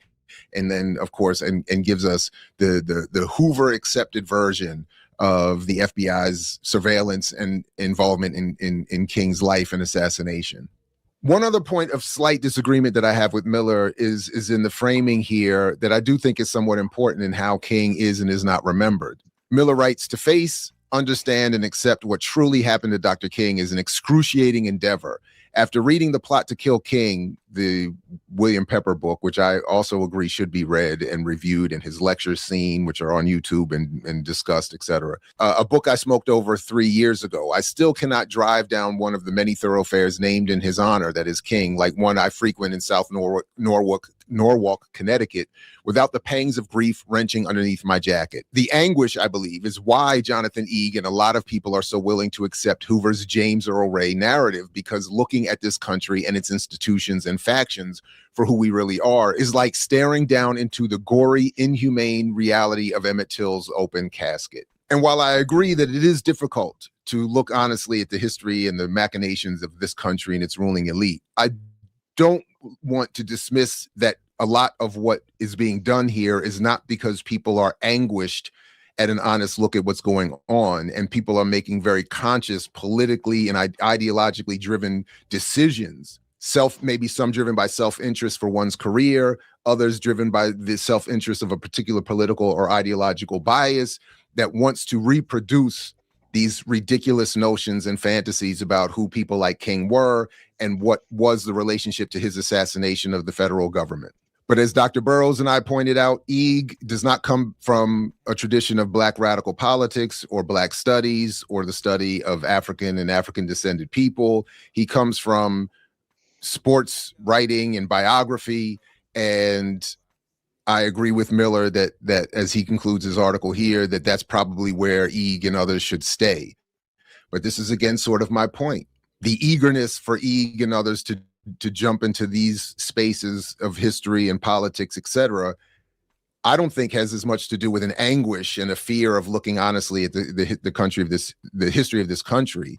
It's more about being aware of the history and the honest behavior of this country and wanting to participate in its reshaping. I mix what I like, what I like, what I like, what I like, what I. All right. I don't know. I can rarely wrap my head around how Black radicals think. I just can't. I think I'm just too much of a square. What's up, Khan? How you doing? So I wanted to add a little bit of levity to this. This is Professor Black Truth talking about Scott Adams. He died, right? Scott Adams? Yeah. When? The Dilbert guy. You'll recognize his face when you've seen him. He was the guy that people like John Galt and CT just loved when he said the best thing that white people could do is move away from Black people. Wow. That was a whole lot. That was such a racist statement from such a delightful cartoon. I always liked Dilbert, but its author was kind of heinous. But he had prostate cancer, terminal prostate cancer, and I showed the Amazing Lucas the other day. Just the Amazing Lucas, just really what he did was pretty much disgusting. Basically, celebrating that Scott Adams was terminal, and then a couple days later, Scott Adams dies. But I really didn't approve of what the Amazing Lucas did. The moment of truth. This morning's briefing starts off on a rather somber note. The well-known but controversial so-called cartoonist Scott Adams was pronounced dead yesterday. We should observe a moment of silence for him. People mostly remember what you did last, and in the case of Scott Adams, he had become a rather controversial figure. But there's been a lot of people who, after I posted about this on Twitter, who wanted to make sure that I knew that there was more to the man than whatever controversies swirled around him. They went to great lengths to make it clear that this guy was bringing people together, that his comic strips had delighted and entertained people for decades, and that's what should be reflected on. That's what people ought to remember. And you know what? I think that we should take a look at that. Let's reflect on how Scott Adams brought people together. So if nearly half of all blacks are not okay with white people, according to this poll, not according to me, according to this poll, that's a hate group. That's a hate group. And I don't want to have anything to do with them. And I would say, based on the current way things are going, best advice I would give to white people is to get the hell away from black people. Just get the fuck away. Wherever you have to go, just get away. So that's what I did. I went to a neighborhood where, I have a very low black population, because unfortunately there's a high correlation between the density. And this is according to Don Lemon, by the way.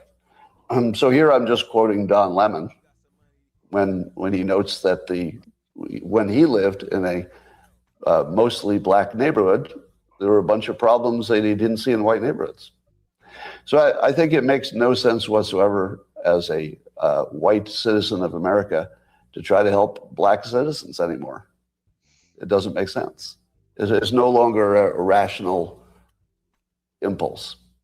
And so I'm gonna back off from being helpful to black America, because it doesn't seem like it pays off. Like, I've been doing it all my life, and the only outcome is I get called a racist.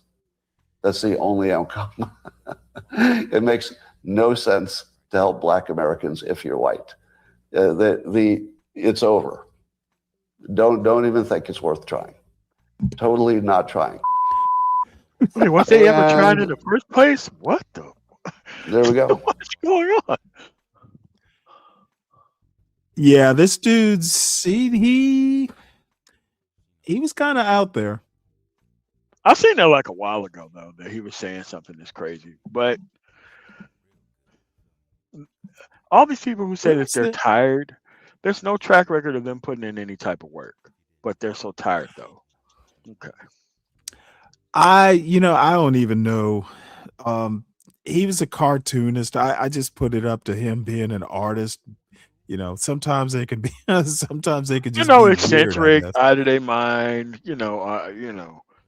I'm not going to say autistic, but higher spectrum level people. He probably was on the spectrum. I wouldn't doubt that he was somewhere on that spectrum. He was just a kind of a weird, goofy guy. I'm okay with his comments. I'm just not okay with him being in politics. Among other controversies that he had been embroiled in, after he was diagnosed with advanced prostate cancer, he began taking the anti-parasitic medication ivermectin, which you'll recall was made famous during the COVID-19 lockdowns. Why would you put that in I your guess he must body? have gotten that off the internet or something, but apparently it didn't have any impact on his prostate cancer. That's to be expected, because I can't think of any doctor or even the people who make ivermectin who are making claims that it had some sort of efficacy against cancer in any form.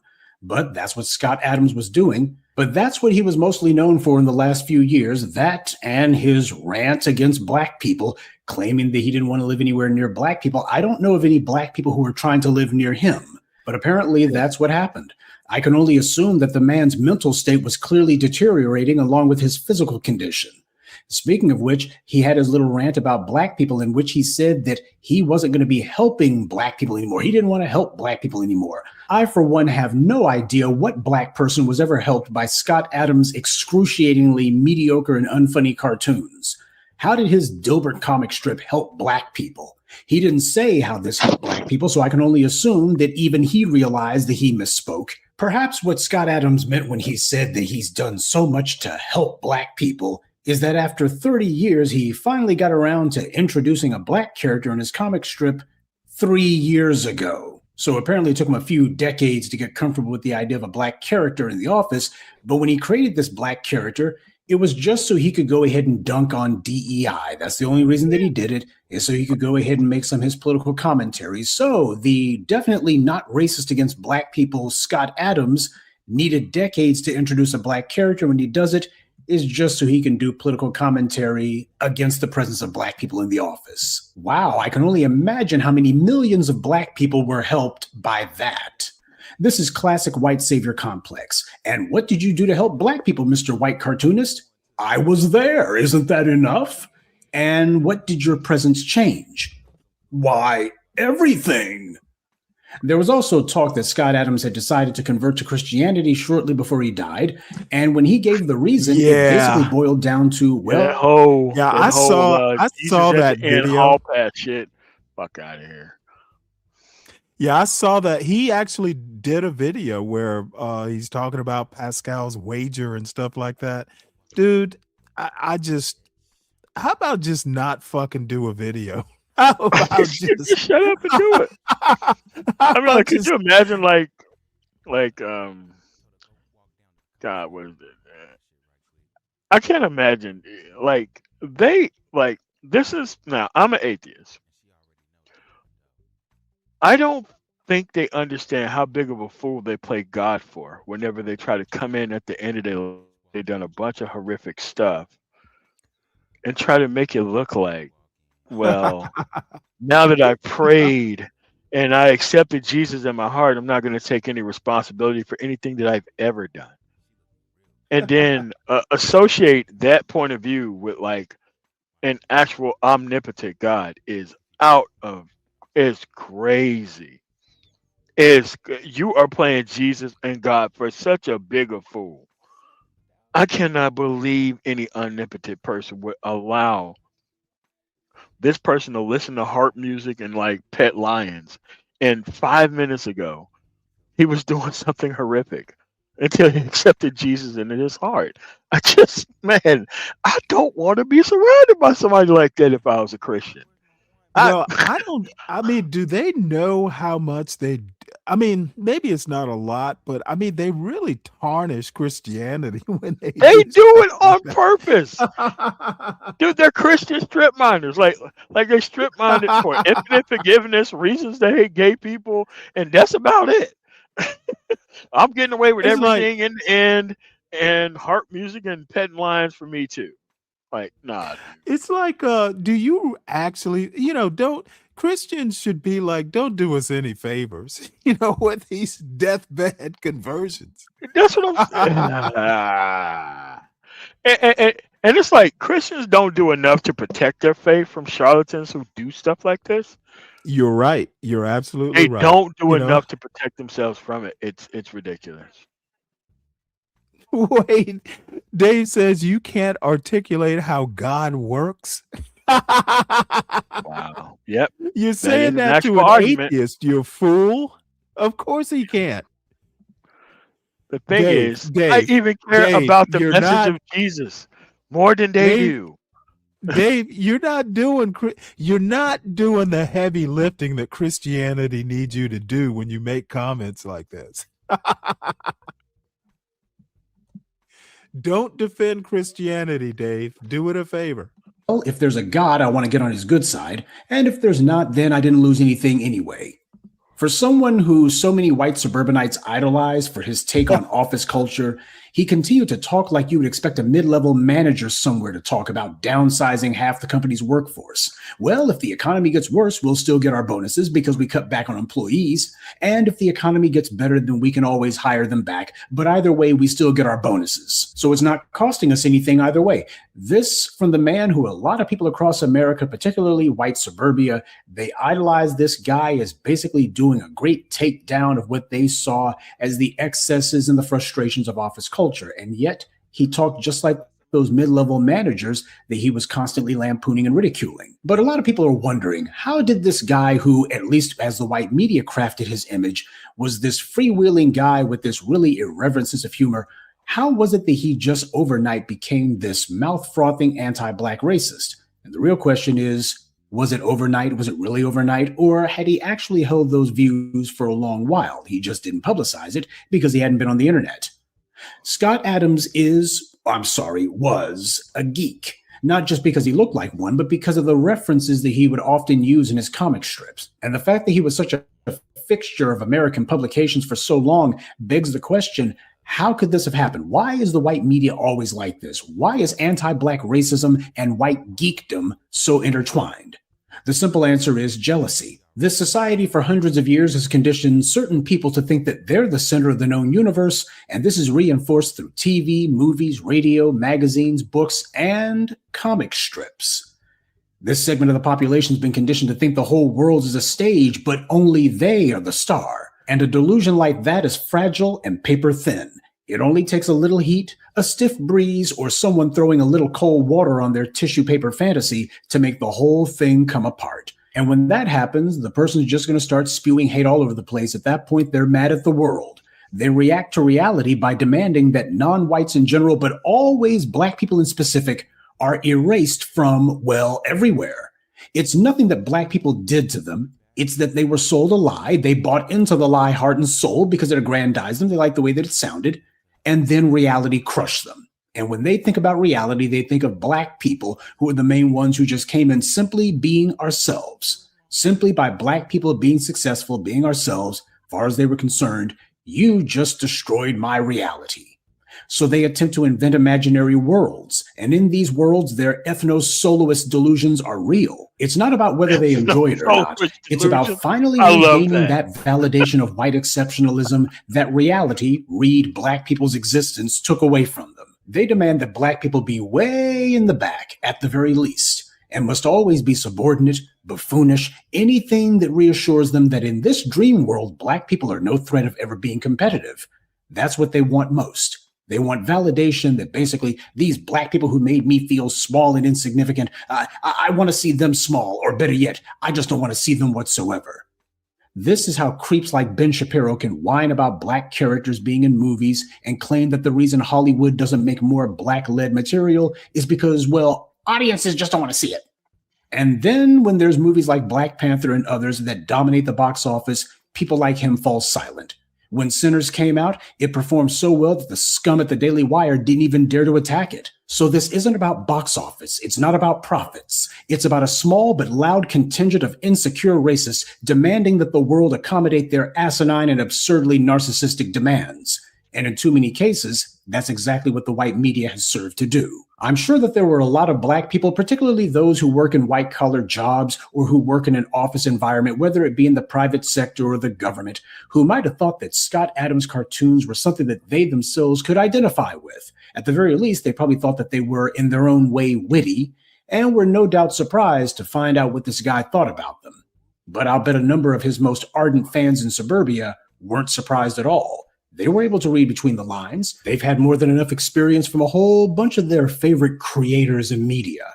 Whether it be Dilbert or shows like The Office, there's a reason why so many in white society, people who don't even work in offices, identify with these shows and they like them, even without having a personal frame of reference for it. The individuals who make the so-called entertainment that these people watch, they already know how to craft it in such a way where a lot of that stuff, just the very visuals of it, the contrivance of it, speaks volumes without them having to say it openly. But a lot of Black people get confused. Why is it they get these individuals who claim to be comedians and claim to be funny men and such, and yet they get seriously racist at the drop of a hat? Well, because that's what they always meant to do. That's what they always meant to be. They understand exactly how the white media works, that it conceals their activity behind certain names, that these guys are not joking at all, but the white media gives them a platform to say all of their seriously anti-Black filth. It's the same reason Charlie Kirk claimed that all of his racist remarks over the years were just jokes. That is, up until he finally felt like he had enough clout and enough of a following that he could just come out and say what he really thought and put aside the pretense that he was joking. Like the rest of these media racists, he too had the people who already knew exactly what he was saying, but they tried to pretend like, oh, he's not being racist. Then he started saying Dr. King was a bad guy. At that point, those people fell silent, well, most of them. But Charlie Kirk was an example of somebody in the white media who felt like they no longer needed to keep up any appearances, as fake and feeble and blatantly insincere as those were. See, the people who hate Black Americans, they use scorn and ridicule to hide their insecurity and their jealousy. This society was made to aggrandize and glorify them. So when they see Black people doing anything that they look at and say, that has merit to it, they're looking to go, wait, stop. We're not supposed to be assigning any value to these people. We're not supposed to want anything that comes from them. When talking about Black America, we have a pantheon of heroes. What they hate is the fact that in this historical drama, they're the villains. The reality of Black truth just keeps on intruding, and all their escapist feel-good fantasies can't relieve the constant sting of that. Our history, our very existence reminds them what a real hero is, and it's not them. It's ridiculous to take a stance of moral superiority when the proof of moral depravity keeps throwing it in your face. And these white supremacist moral insecurity is most evident when you look at the stuff that they create and call pop culture. Not only are they so desperate to find moral figures of their own that they worship fiction writers, but they're so morally bankrupt they have to worship the inventions of their fiction writers. That's a copy of a copy. They have more respect for Luke Skywalker than they do for George Lucas. I'm serious. This is just how deranged these angry racists are. When George Lucas made his Star Wars prequels 30 years ago, these white nerds attacked it ferociously. They even popularized a so-called slogan, George Lucas raped my childhood. I had seen The Empire Strikes Back on TV back in the 80s, but truth be told, other than James Earl Jones' voiceover, there wasn't really much about it that I found to be interesting. So when the prequels came out, I didn't really pay much attention to the first or second one. I was marginally interested in the third one, but only to the extent of finding out how what's-his-name became Darth Vader. Well, for these white nerds, they were calling George Lucas every name in the book, not because his prequels were bad, but because they weren't as entertaining as they wanted them to be. Well, Disney bought Star Wars, and these same white nerds went ballistic at the mere sight of a black stormtrooper. And when Luke Skywalker died, they were ready to riot. I can't tell you how often I'll be looking for video clips on this or that subject, and since I examine these white media companies so closely, I somehow go from seeing video suggestions about some white media executive to seeing videos with thumbnails and titles that were clearly made by some lobotomized 13-year-old with no adult supervision. This is what these white media websites' algorithms promote and push at people. And it's the same on Twitter, too. It didn't just start with Elon Musk. This crap was going on from the beginning. I have to take time from other things so I can clean the human sewage out of my Twitter timeline, because you never know when some sawed-off inbred moron will come across one of my posts, and then he'll invite his friends to rage spam my comments. That's what's happening right now with the post I made on Twitter about Scott Adams. You know, for a bunch of people who claim that black people are so hypersensitive, these guys sure are thin-skinned. Well, I don't really want to talk about these racist scum, and I certainly don't want to talk to them. That's why I'm not on Facebook. I mean, this crap is like cancer. Ooh, bad timing. It's like so much Nazi propaganda, but it tells me a lot about how empty white culture is, that this is what so many of them lose their minds over. George Lucas became a billionaire off of Star Wars, and people like Scott Adams and Ben Shapiro would sniff his stinking drawers, and yet those same exact people, these white geeks, they would demonize him simply because they didn't like one of his movies, but they wouldn't dare say a word of criticism about a fictional character, Luke Skywalker, no matter what he does or says. These are their heroes. That's the reason why. This is who they worship, because they don't have anything else. We, on the other hand, have actual, real flesh and blood heroes. Everyone acknowledges and emulates them. Hell, David Oyelowo and Idris Elba, John Boyega, Chiwetel Ejiofor, Cynthia Erivo, these people have all made careers out of playing foundational Black American characters, both fictional and historical. And they haven't even scratched the surface of what we've done. We have a rich and storied history. But unfortunately, the white media and their bootleg tethers see it as a treasure house to be plundered, strip-mined, and left for dead. These are not separate, isolated things. As I've always told you, nothing happens in a vacuum under white supremacy. White supremacy can take anything and try to pervert it into a tool of anti-Black racism. And this is especially true of media. As long as they're in charge of it, they'll always be scheming for a way to sneak in some garbage. Doesn't matter if it's the sports page or the funny pages, the movies or the nightly news, a commercial or a documentary. They're obsessed with Black people. They have black people on the mind 24/7. They have racism Tourette's, so they can't really hold it in. They spout Racist anti-black Tourette's. racism the way most people vomit. You don't know when it's coming, what it's going to sound like, or what it's going to consist of, but you know it's going to stink. Media is a cesspool because the people who run it and the ones who are responsible for making its content choose to take these mediums of communication and turn them into their own racist toilets. And this is why we can't have nice things. So that's what happened, family. People are reflecting on why so many of these people in media are so needlessly racist and why the airwaves and print are so saturated with bigoted bile. It's because under white supremacy, it's more important to be white than it is to be talented. Or as Dilbert never said, just another day at the office. Good day. Yeah, every now and again he gets on a roll. Racism Tourette's. You like that one, huh, Con? Oh yeah, that show's crazy. So this is a lady. As a matter of fact, I showed her yesterday. And Dawn, I'm actually glad you're here. I'm going to drop this lady's channel in the chat. She's an expat who lives in Italy, and you might be interested. Let me see. Can I copy a link here? I adore this woman, though she does occasionally get some things wrong. But she is talking about if citizenship becomes conditional, Black Americans are in danger. I have not watched the video. I don't know if I'll agree with her on that. Though I'm not sure I disagree either. But we'll hear what she has to say. Again, she's in Italy. She's married to an Italian guy and all that stuff.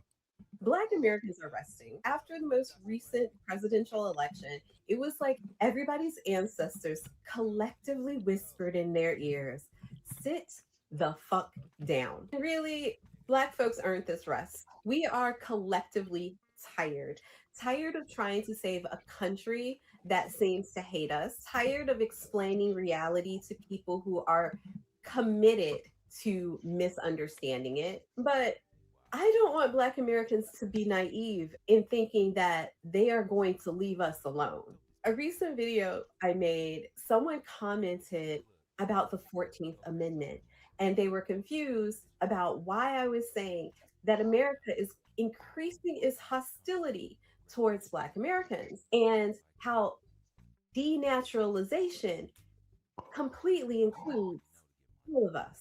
We have been watching what this current political administration has been doing to other Americans who originated south of the border of the United States. And they have a myriad of different excuses as to why. Let me comment on this comment that Brian Nichols makes. And it's related to a comment I made a little earlier. Brian says white men are the most persecuted group on earth. Well, Sure. There's a reason for that. It's because of white men. White men are the most abusive on earth, and they will persecute you if you are a white man. White people literally have gone all over this earth and persecuted the inhabitants they happen to find. So, but they abuse their poor white trash. They abuse their poor white trash. So of course, white men are the most persecuted group on earth. It's because white men are the ones who persecute the most. You cannot blame Black people because white men are persecuted. Brian, I love trashing circular logic like this. Tell white men to stop abusing white men and everything will be cool. Of course, they should stop abusing. They should stop abusing all the people they abuse, which is all the people. White men are the most abused. Well, tell white men to stop abusing white men. Wait a Why we minute. are doing this. We are Are we going to say actual history here? I mean, and and, and that's the No, problem. these They guys, history averse these people, guys man. want to I just like want to spew talking points. Okay, I don't even know how. I wish I could ad hominem that comment into oblivion. Poor white guys. These white guys are abusing them so bad. watching them disappear people into systems that no one understands. And yes, we also understand that some of them voted for their own demise. But yes, they staying get woke a lot of is them. more than just a vibe. It's about pattern recognition. And that is why this administration constantly attacks the idea of staying woke, because they do not want people paying attention to how this repeats history, not just in Nazi Germany, but in the United States as well. So let me ask a question that I actually don't hear a lot of Black Americans talking about. Do you understand that denaturalization and the end of birthright citizenship could affect you too? The only thing that has made Black Americans citizens of the United States is the 14th Amendment. Before overturning the Dred Scott case, Black Americans were not American citizens. So revoking birthright citizenship and denaturalizing people is not just about immigrants. What happens when our citizenship becomes conditional? Conditional again. And what happens to the largest population in the United States that is not deportable? They don't have another country to be deported to. You might start to get jealous of the people who actually have someplace else to go and get a ticket out of the hellscape that is becoming the United States. So let's get into my notes on how denaturalization in the United States will affect Black American citizens. If you have and let's get into my notes.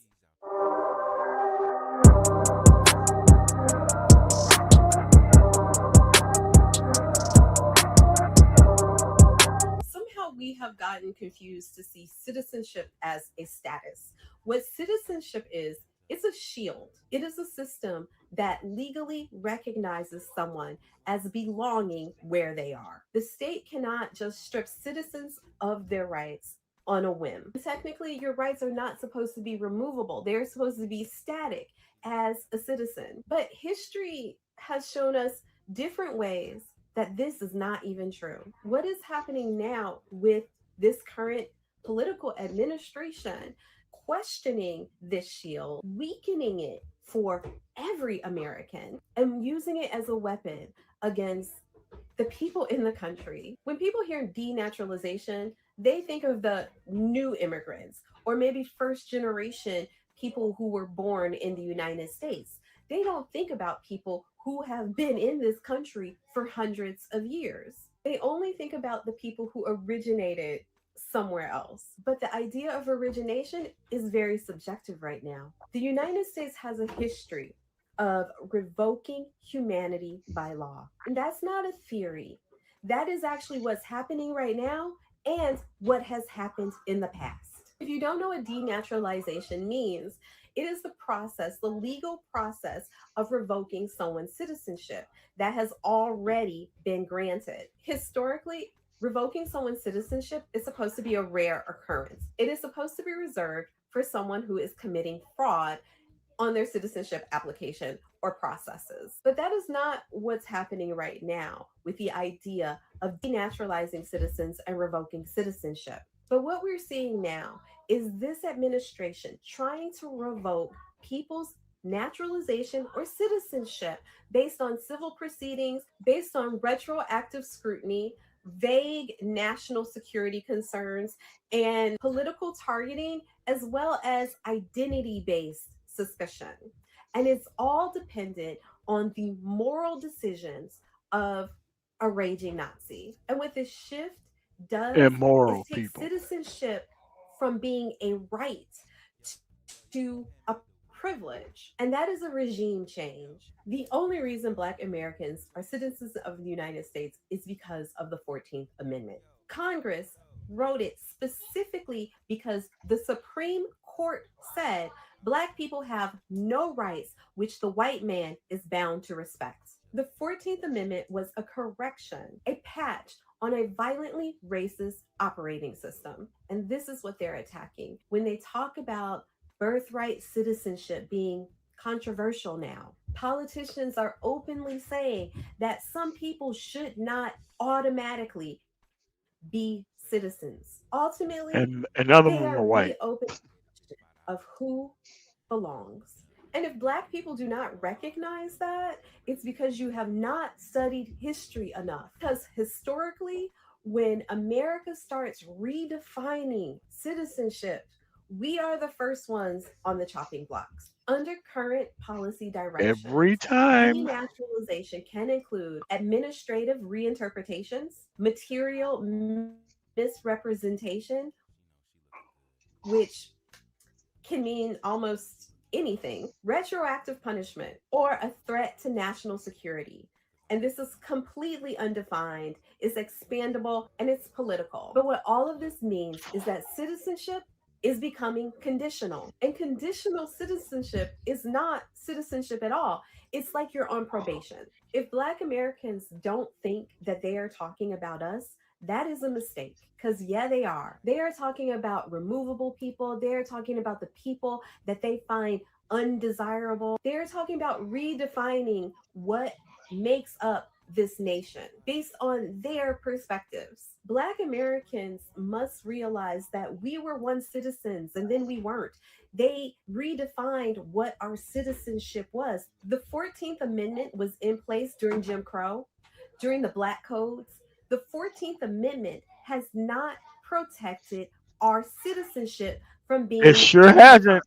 I'm really Say it curious to again. understand what makes people think that won't happen again or can't happen again, because they can support immigrants, but where do they put you? There's containment, disenfranchisement, internal exile, or what is happening in the country right now is been weakening America abroad, which means the US passport is also weakening. American global power is destabilizing.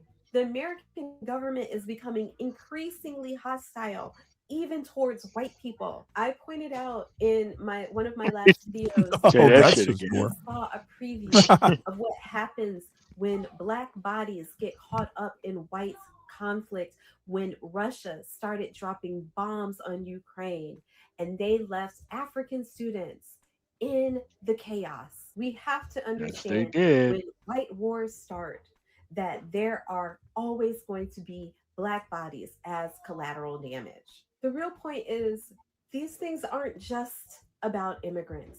And while I think that Black Americans need to rest, we need to just be quiet in how we are moving and what we are planning and how we look at trying to influence the systems. There are so many things that we can do from inside our homes while we let them have their race war out in the street. We always hear that our ancestors fought for this country. They did not fight for the United States of America. They fought for legal existence, but that existence ended up always being negotiable. In our legal existence, the law is only as strong as those who are enforcing it. And right now, the people who are supposed to enforce the laws that protects its citizens are actively building a lawless nation. Guys, if you haven't already, go ahead, subscribe to my channel. I look forward to having this discussion with you in the comments. So, ciao, ciao for now.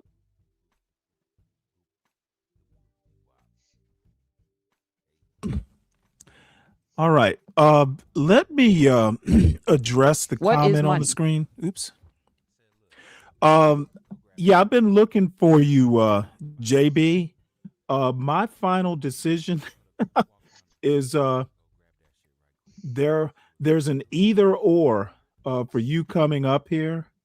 Let me see, can I find it here? Oh, here we go.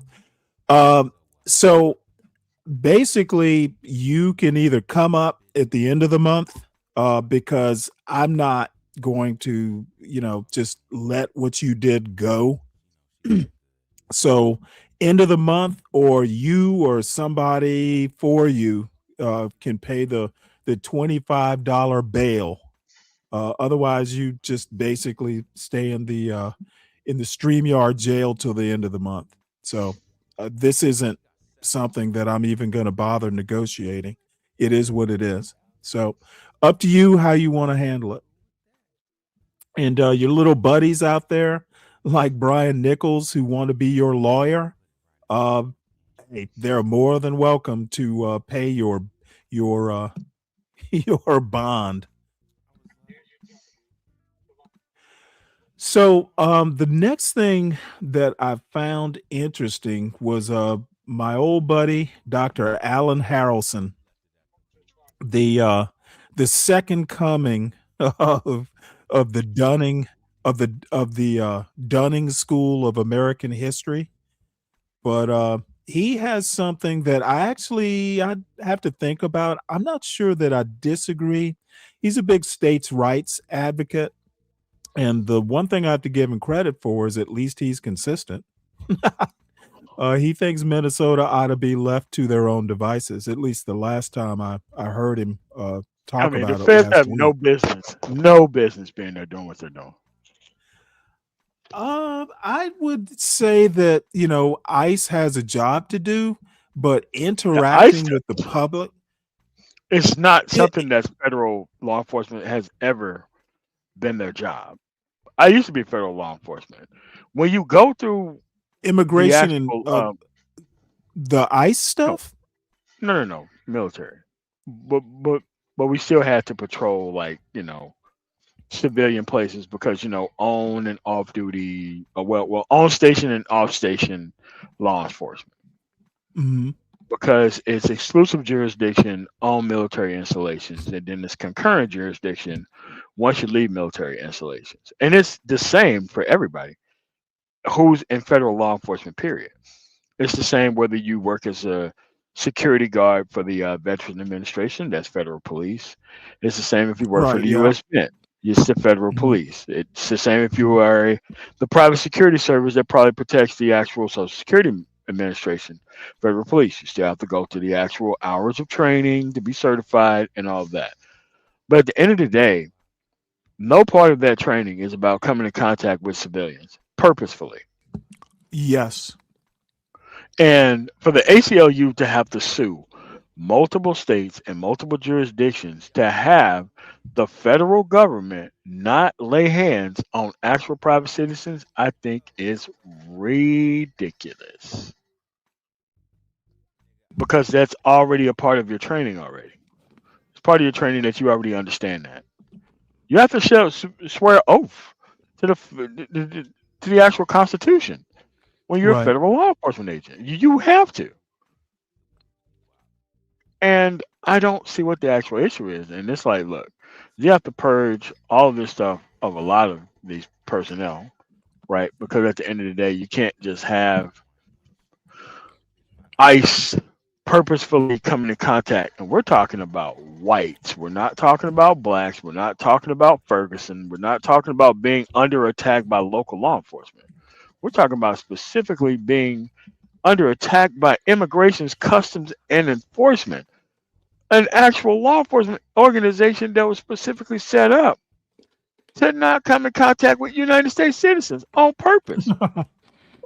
So how is it? Yeah, well, Trump is Yeah. misusing it. Yeah, but you have to be overwhelming with it about what is actually going on here. Because as you can see, the military is also federal law enforcement. And I just explained how. You don't see military police getting out of hand on any military installation because there are immigrants, and a ton of them, that work for the military industrial complex, especially for construction. And you have never seen the military police of no branch come out and do anything close to what these people are actually doing. And Right. these people should be under a lot of scrutiny whenever it comes for them to actually pay for these actual crimes. And I'm saying that he knew who he was hiring, these Proud Boys, all these other personnel, and it's like So these people. so he really meant stand back and stand by for a job Yeah, opportunity? yeah, stand back and stand by for a job. That's funny. All right. Well, I mean, at the end of the deputize day, Proud Boys. I am waiting for somebody to come challenge me on that because we had a challenger yesterday about not understanding that there was 2 actual recounts in the Florida election, but we have to talk about something that happened 3 weeks ago, right? Well, I didn't realize it because, see, I'm used to people like, he is. It took me a second to realize it, dude. He's just being like a partisan here. No. I mean, the problem He's was is that supposed he to be. wasn't He's trying supposed to to let be like this nobody talk. rational lawyer. I think Everybody critically. say that's a fucking lawyer until you see credentials. And guess what? Tim Cheeseborough was a lawyer. Yeah, he A whole was bunch of Trump, Harvard trained. like who was it? Rudolph Giuliani was a lawyer. A lot of those lawyers lost their credentials under the Trump administration. A lot of them did. Yeah, I think Cheeseborough is going to get his back though. No, he'll get his back. He wants his back, so he'll get it back. He can get it back now. Yeah. Yeah. I actually expect him, and there was a female lawyer, I Sidney can't think Powell. of her name, who Sidney Powell. basically Sidney Powell, but there was a younger female lawyer too who lost her credentials.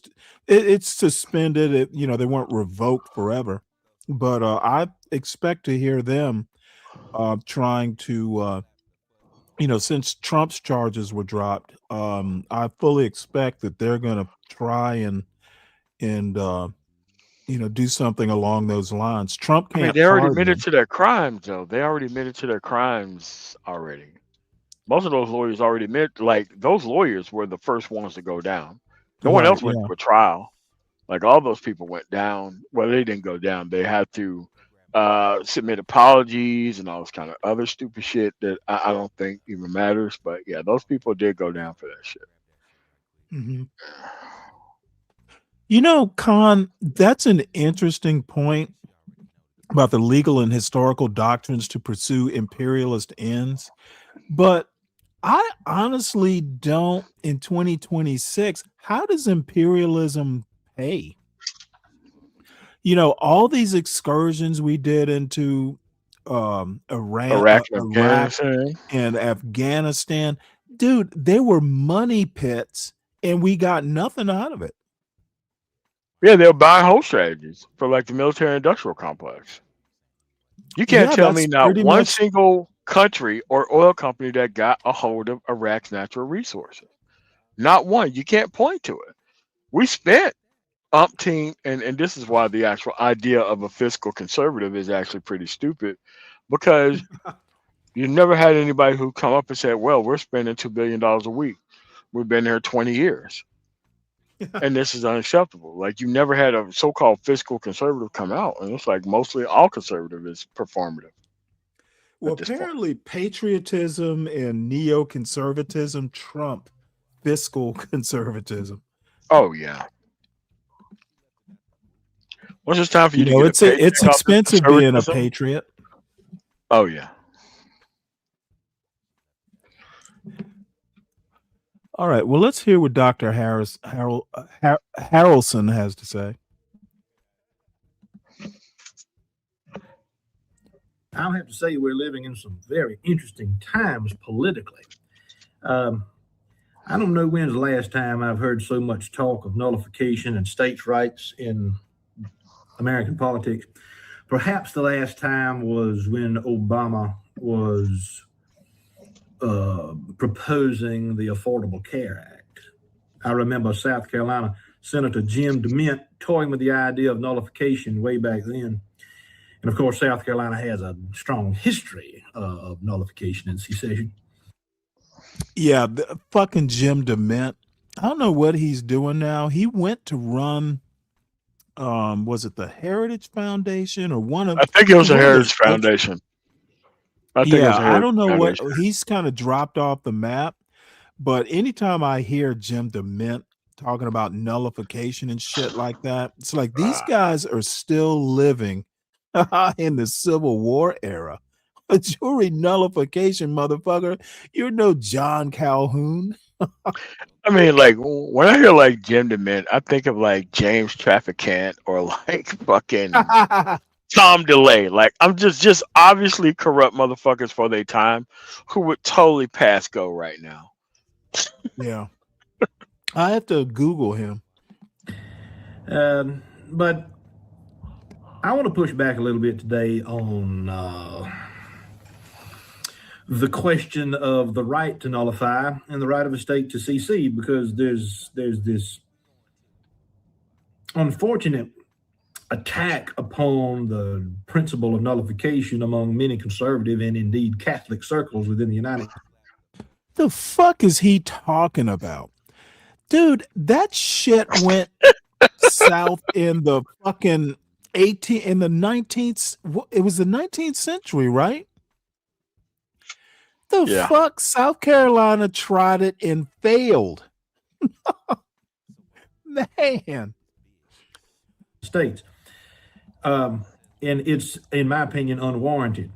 Now, I am not interested in the particular debates surrounding immigration and the debate surrounding what's happening in Minneapolis and other places around the country.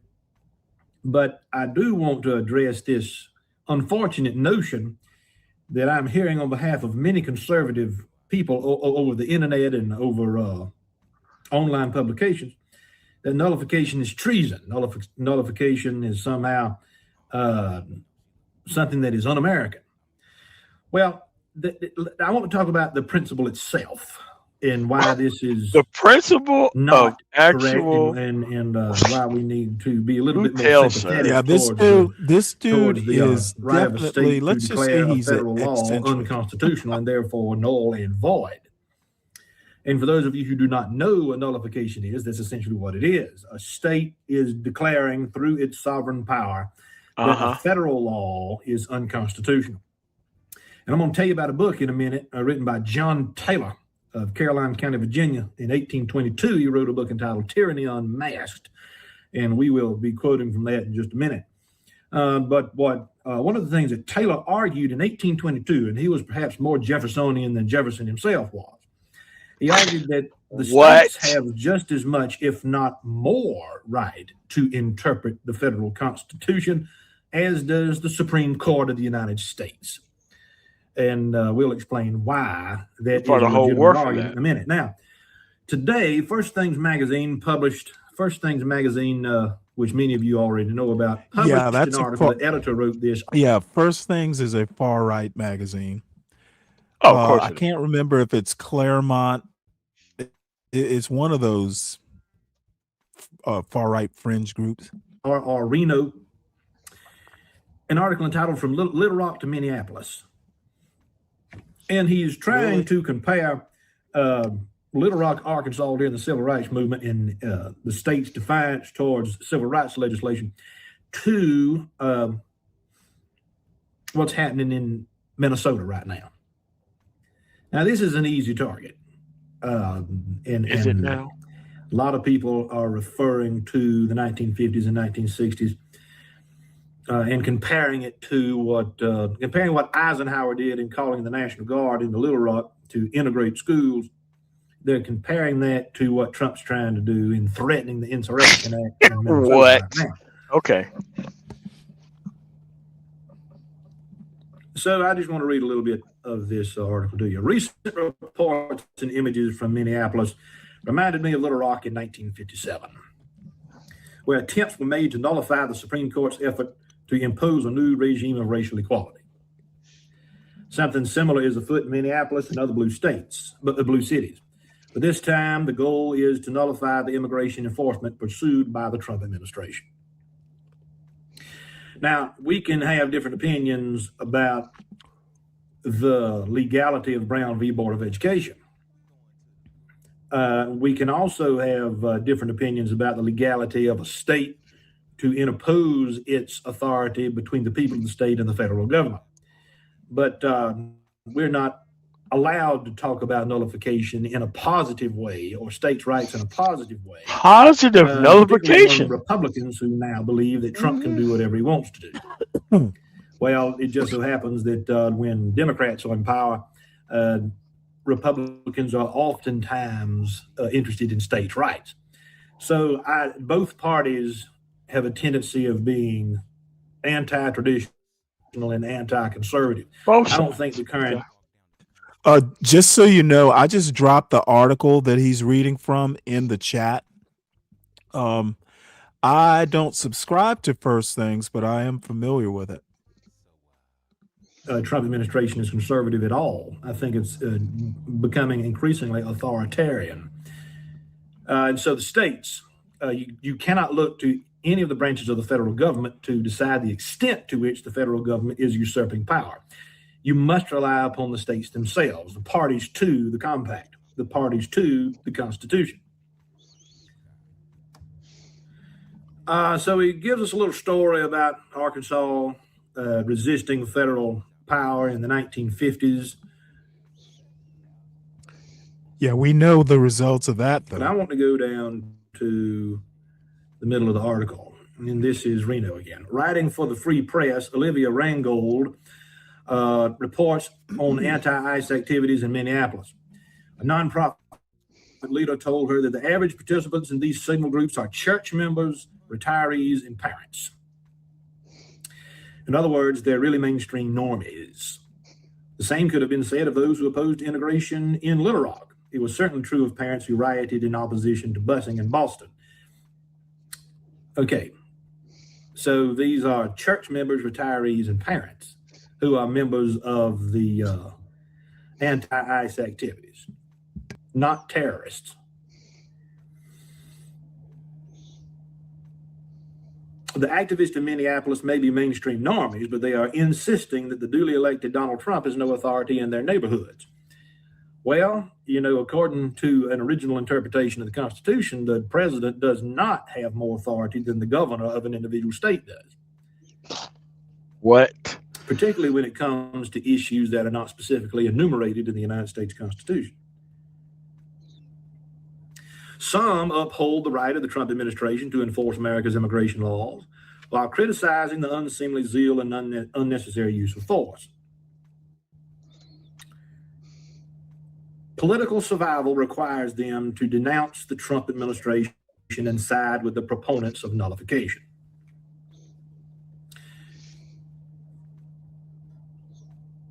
So the article is quoting an ICE official here. The ICE official says, and this is a quote, "As a United States citizen, you don't have the luxury to pick and choose which laws you want to follow and when you want to follow them." That's true. An individual citizen cannot do that, but an individual state definitely can and is required to do so for the preservation of states' rights and the liberties of the people within that state. This is this is so intrinsic, so inherently important to an understanding of the founding generation. So that distinction needs to be made. If a particular state decides that a particular federal law is unconstitutional, that state is the supreme authority. And for those who say that the supremacy clause in the Constitution gives the federal government supreme power over all issues, no, it does not. The supremacy clause is actually a check upon the power of the central government. It states very specifically that the federal government is only supreme pursuant to the Constitution. That is, pursuant to the powers specifically delegated to it by the several states Okay, well, the problem is there's nothing in the Constitution that gives states the power to determine which laws are constitutional or not. As a matter of fact, it doesn't even give the Sure Supreme doesn't. Court that power. However, it was usurped by John Marshall. So, you know what? Well, you know what? I was about to say I'd rather the Supreme Court decide it, but maybe I better rethink that. But there's nothing in there that gives states the rights to decide what's constitutional and what's not. State constitutional, yeah, I guess you could make that argument, but Yeah, I mean, state constitutions there's state been a lot of constitutions amendments. are not supposed to limit um basically the floor of a state's constitution uh, is the U.S. Constitution. If it's constitutional in the U.S. Constitution, then it needs to be constitutional in a state constitution. He's talking bullshit. In the theory that nullification shit was pretty much dealt with back in the 1830s. This dude is a true eccentric, acting like the 1830s is current his current day. But this is what social media allows. It allows for the free radical processing of misinformation. And all of a sudden, you could Well, fight the actual people who actually believe in it without understanding anything about the history of it. And then you yeah, have to well, do even more work. I'm gonna say he is spreading misinformation based on his interpretation of history. He does have a Correct. PhD in history. He has a legitimate PhD. I think he got it from Mississippi State or University of Mississippi. I think it's He Ole didn't. Miss. Yeah, it might be Ole Miss. He didn't last at College of Charleston No, for some no, reason or another. no. I mean, but you have to understand that people can have credentials and still be full of shit Well, on very specific issues. there are people who argue they're the ones who are especially full of shit. It's just that I don't even. This dude is a crackpot with this nullification shit. The Yeah, South lost the war, son. and it's like he's arguing like oh well, you know what? There are positive things to nullification. It's like nullification is treason. Well, you know, there's positive aspects to it, like not following the federal law. It's like, but it's treason though. You know, And all that shit was settled when Lee signed at Appomattox. Yeah. Dude, And if it was not up for Appomattox debate, was he wouldn't have real. signed. Exactly. You He know, wouldn't have signed. the South thought they might have had a point with that nullification shit until what was it, April 7th, 1865?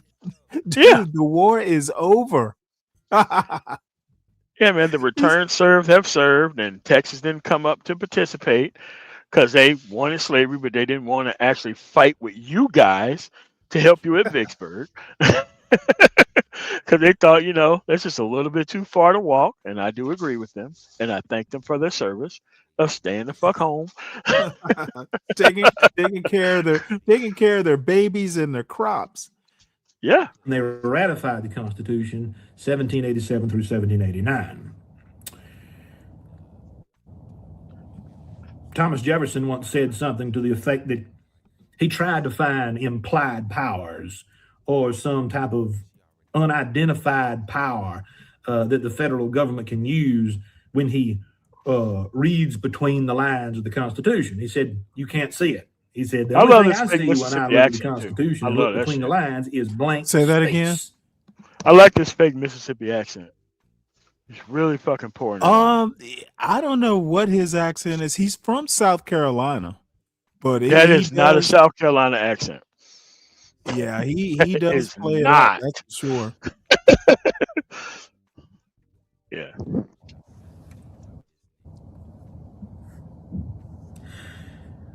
This is back to Reno's article. Will the progressive white normies in Minneapolis, and they are almost all white, succeed after the fashion of white Boston parents? And he's talking about a busing issue in Boston during the civil rights movement.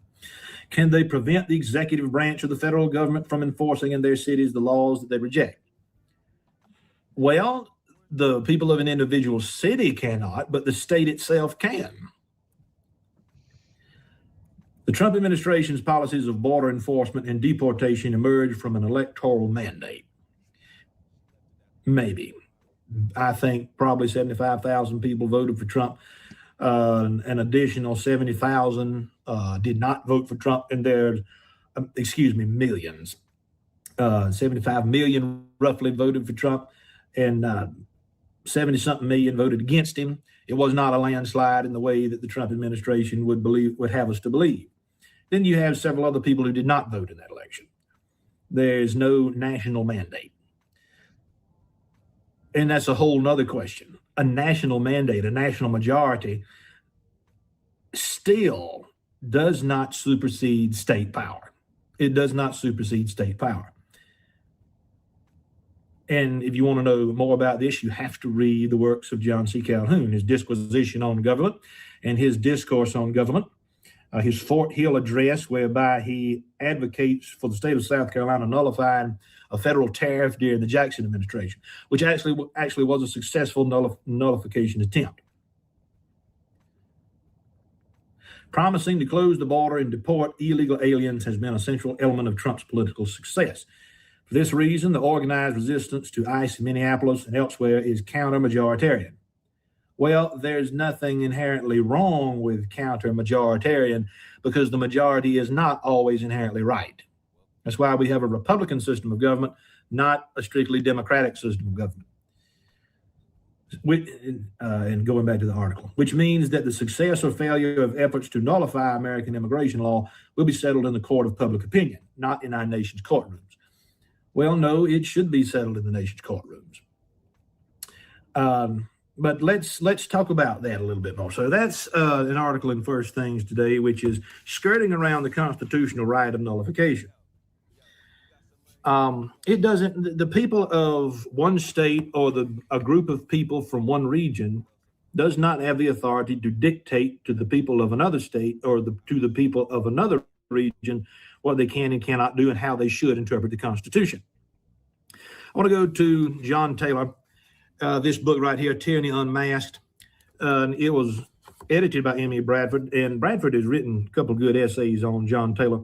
I've talked about Bradford several times over the course of the past year or so. So let me go, this is 1822. And Taylor is what you might call a tertium quid, which means a third way. He was a follower of Jefferson. He was, as I said, more articulate about Jeffersonian conservatism than perhaps Jefferson himself was. So let's quote a little bit from John Taylor, and he is speaking about the rights of the states as compared to the power of the federal government. The mutual negatives between our two legislative chambers and that given to the president are expressed, that is expressed in the Constitution, because they do not result exclusively from the inherent right of self-preservation common to all collateral political departments, but from an intention to organize the legislative formulary to prevent the passage of inexpedient laws. But no form and passion then was intended to make unconstitutional laws obligatory.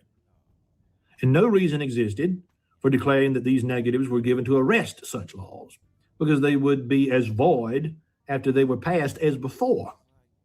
Such a declaration would have admitted that if neither House of Congress nor the President stopped the law or a bill by veto, it was to be considered as constitutional. But listen to this. No express negative upon unconstitutional laws is given to judges, yet they claim and exercise a negative over them. Of the same nature is the negative power of the states. Being at least as much political departments as the courts of justice, they derive from that character the same power to reject unconstitutional laws as the judges do from theirs.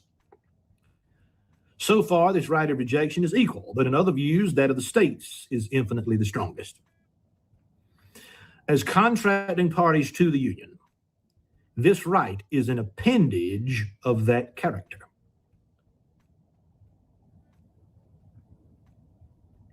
If they are not to be so considered, it goes to them as representatives of the people, because it is an appendage of the political powers which they are invested by the people. So in our system of government, the federal government is 2 steps removed from sovereignty. Sovereignty resides within the people of an individual state. The people of that state delegate authorities to the state government. The state government then delegates very specific enumerated powers to the federal government in the Constitution. You've got to understand this to understand why nullification and actually secession are highly American ideas, highly constitutional. It is absurd to allow that they, meaning the states, were entrusted by the Constitution with these powers and yet prohibited from looking themselves into the Constitution, that they might exercise them faithfully. In other words, the states have a right to look into the constitutionality and to judge for themselves the extent of the federal government's power in any particular piece of legislation.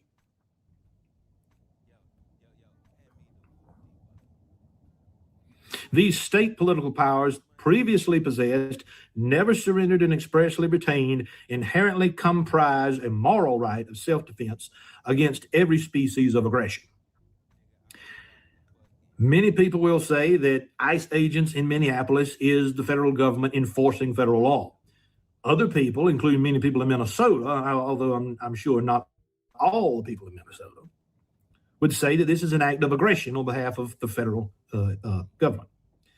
And the Constitution, instead of saying that they may be taken away by the federal government, that is, these inherent sovereign rights, the Constitution, instead of saying that they may be taken away by the federal government, expressly declares that they shall not in the 10th Amendment, that they are without the compass of that instrument and not embraced by it at all. Is this veto to be considered as a mere didactic lecture? Or was the moral right of defending the powers reserved with the powers themselves so as to convey positively to the states the right of resisting unconstitutional laws for their own preservation? So it is an inherent right of the individual states to preserve their interpretation of the Constitution.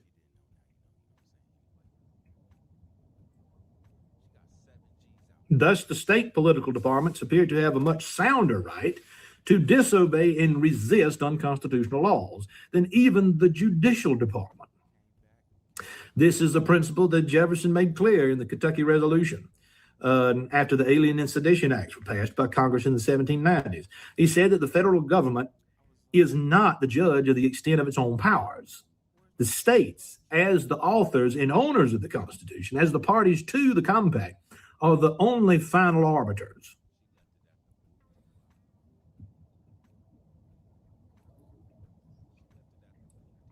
That state-reserved political powers exist is not denied, but it is contended that their moral right of self.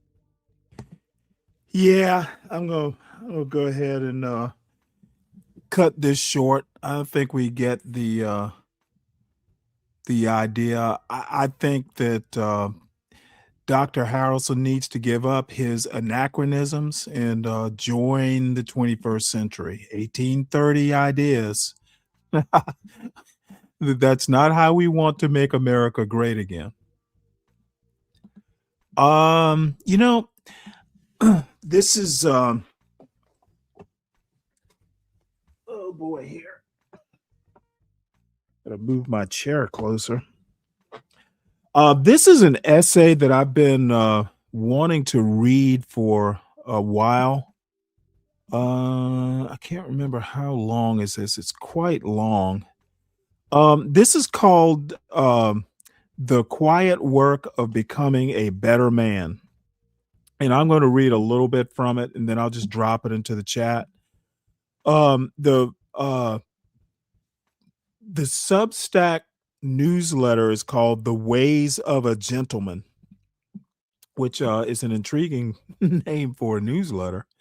So this goes, character is often spoken of as though it were a possession, something one either has or does not. Someone might say he has character or he lacks it, as if it were a genetic trait like height or eye color. However, I argue that character is not inherited, it is practiced. Character is formed slowly through decisions so small we may barely recognize them.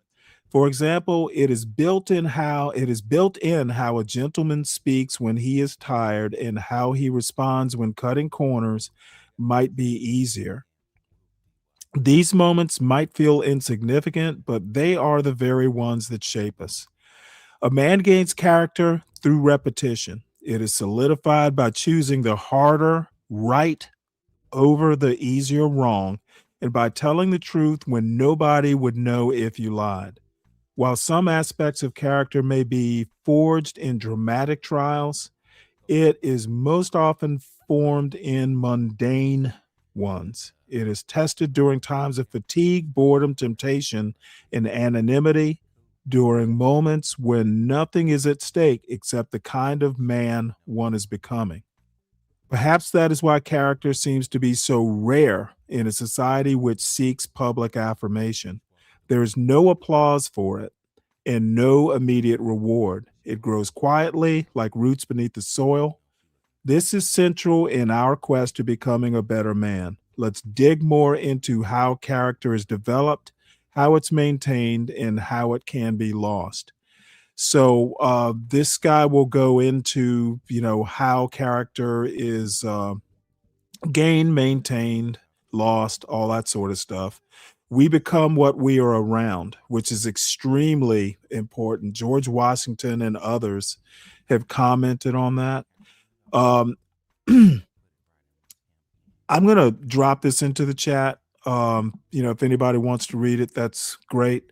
But character is what we don't have a lot of these days. It seems that we are not inculcating it into our kids or expecting it from our peers. And we, in this YouTube, in these YouTube streets, I mean, I understand it's all about entertainment and stuff like that. But there's some things that I'm just, personally for this channel, I'm just not willing to forego. And, not like I'm the model, or the role model for character or anything like that, but I do try. I am conscious of it. And I will whine. It'll sound like whining. My numbers are not climbing exponentially because there's just some things I won't do. There's some things I won't entertain. And I insist that even if the numbers stay low, that I want to conduct myself in a certain manner. And again, there's a lot of fuckery that goes on around here, but there are lines I won't cross. And JB is just learning that now, apparently.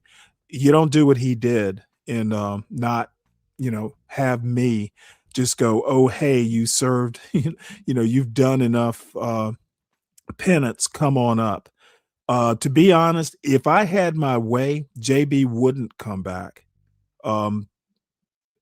It's not, he's not essential to the show. He's a valued contributor sometimes. He's a valued panelist, but there are lines that don't get crossed on my panel, on my show, on my channel. And JB needs to learn that. And there are other people who need to learn that as well. So that's pretty much my parting shot. JB, $25. You can get other people to pay it. You can pay it yourself or the end of the month. And I'm going to warn you now, just because you come back at the end of the month, you're on probation. I won't have that kind of just reckless behavior. I don't give a fuck if you were drunk. There's some things that you don't do, even when you're drunk. And, pretending people are dead. and just like doubling down on it. It's not something I'll tolerate. So that said, I will be back tomorrow afternoon, probably around 2 or 2:30. And who knows, maybe I'll even, look at dropping a short or two. I know I actually intended on looking at that Anna Kasparian Pearl Davis quote debate. I looked at it and I watched it all the way through. It was roughly an hour between the two. In my opinion, it wasn't even worth it. I thought it was just trash. I don't. It wasn't.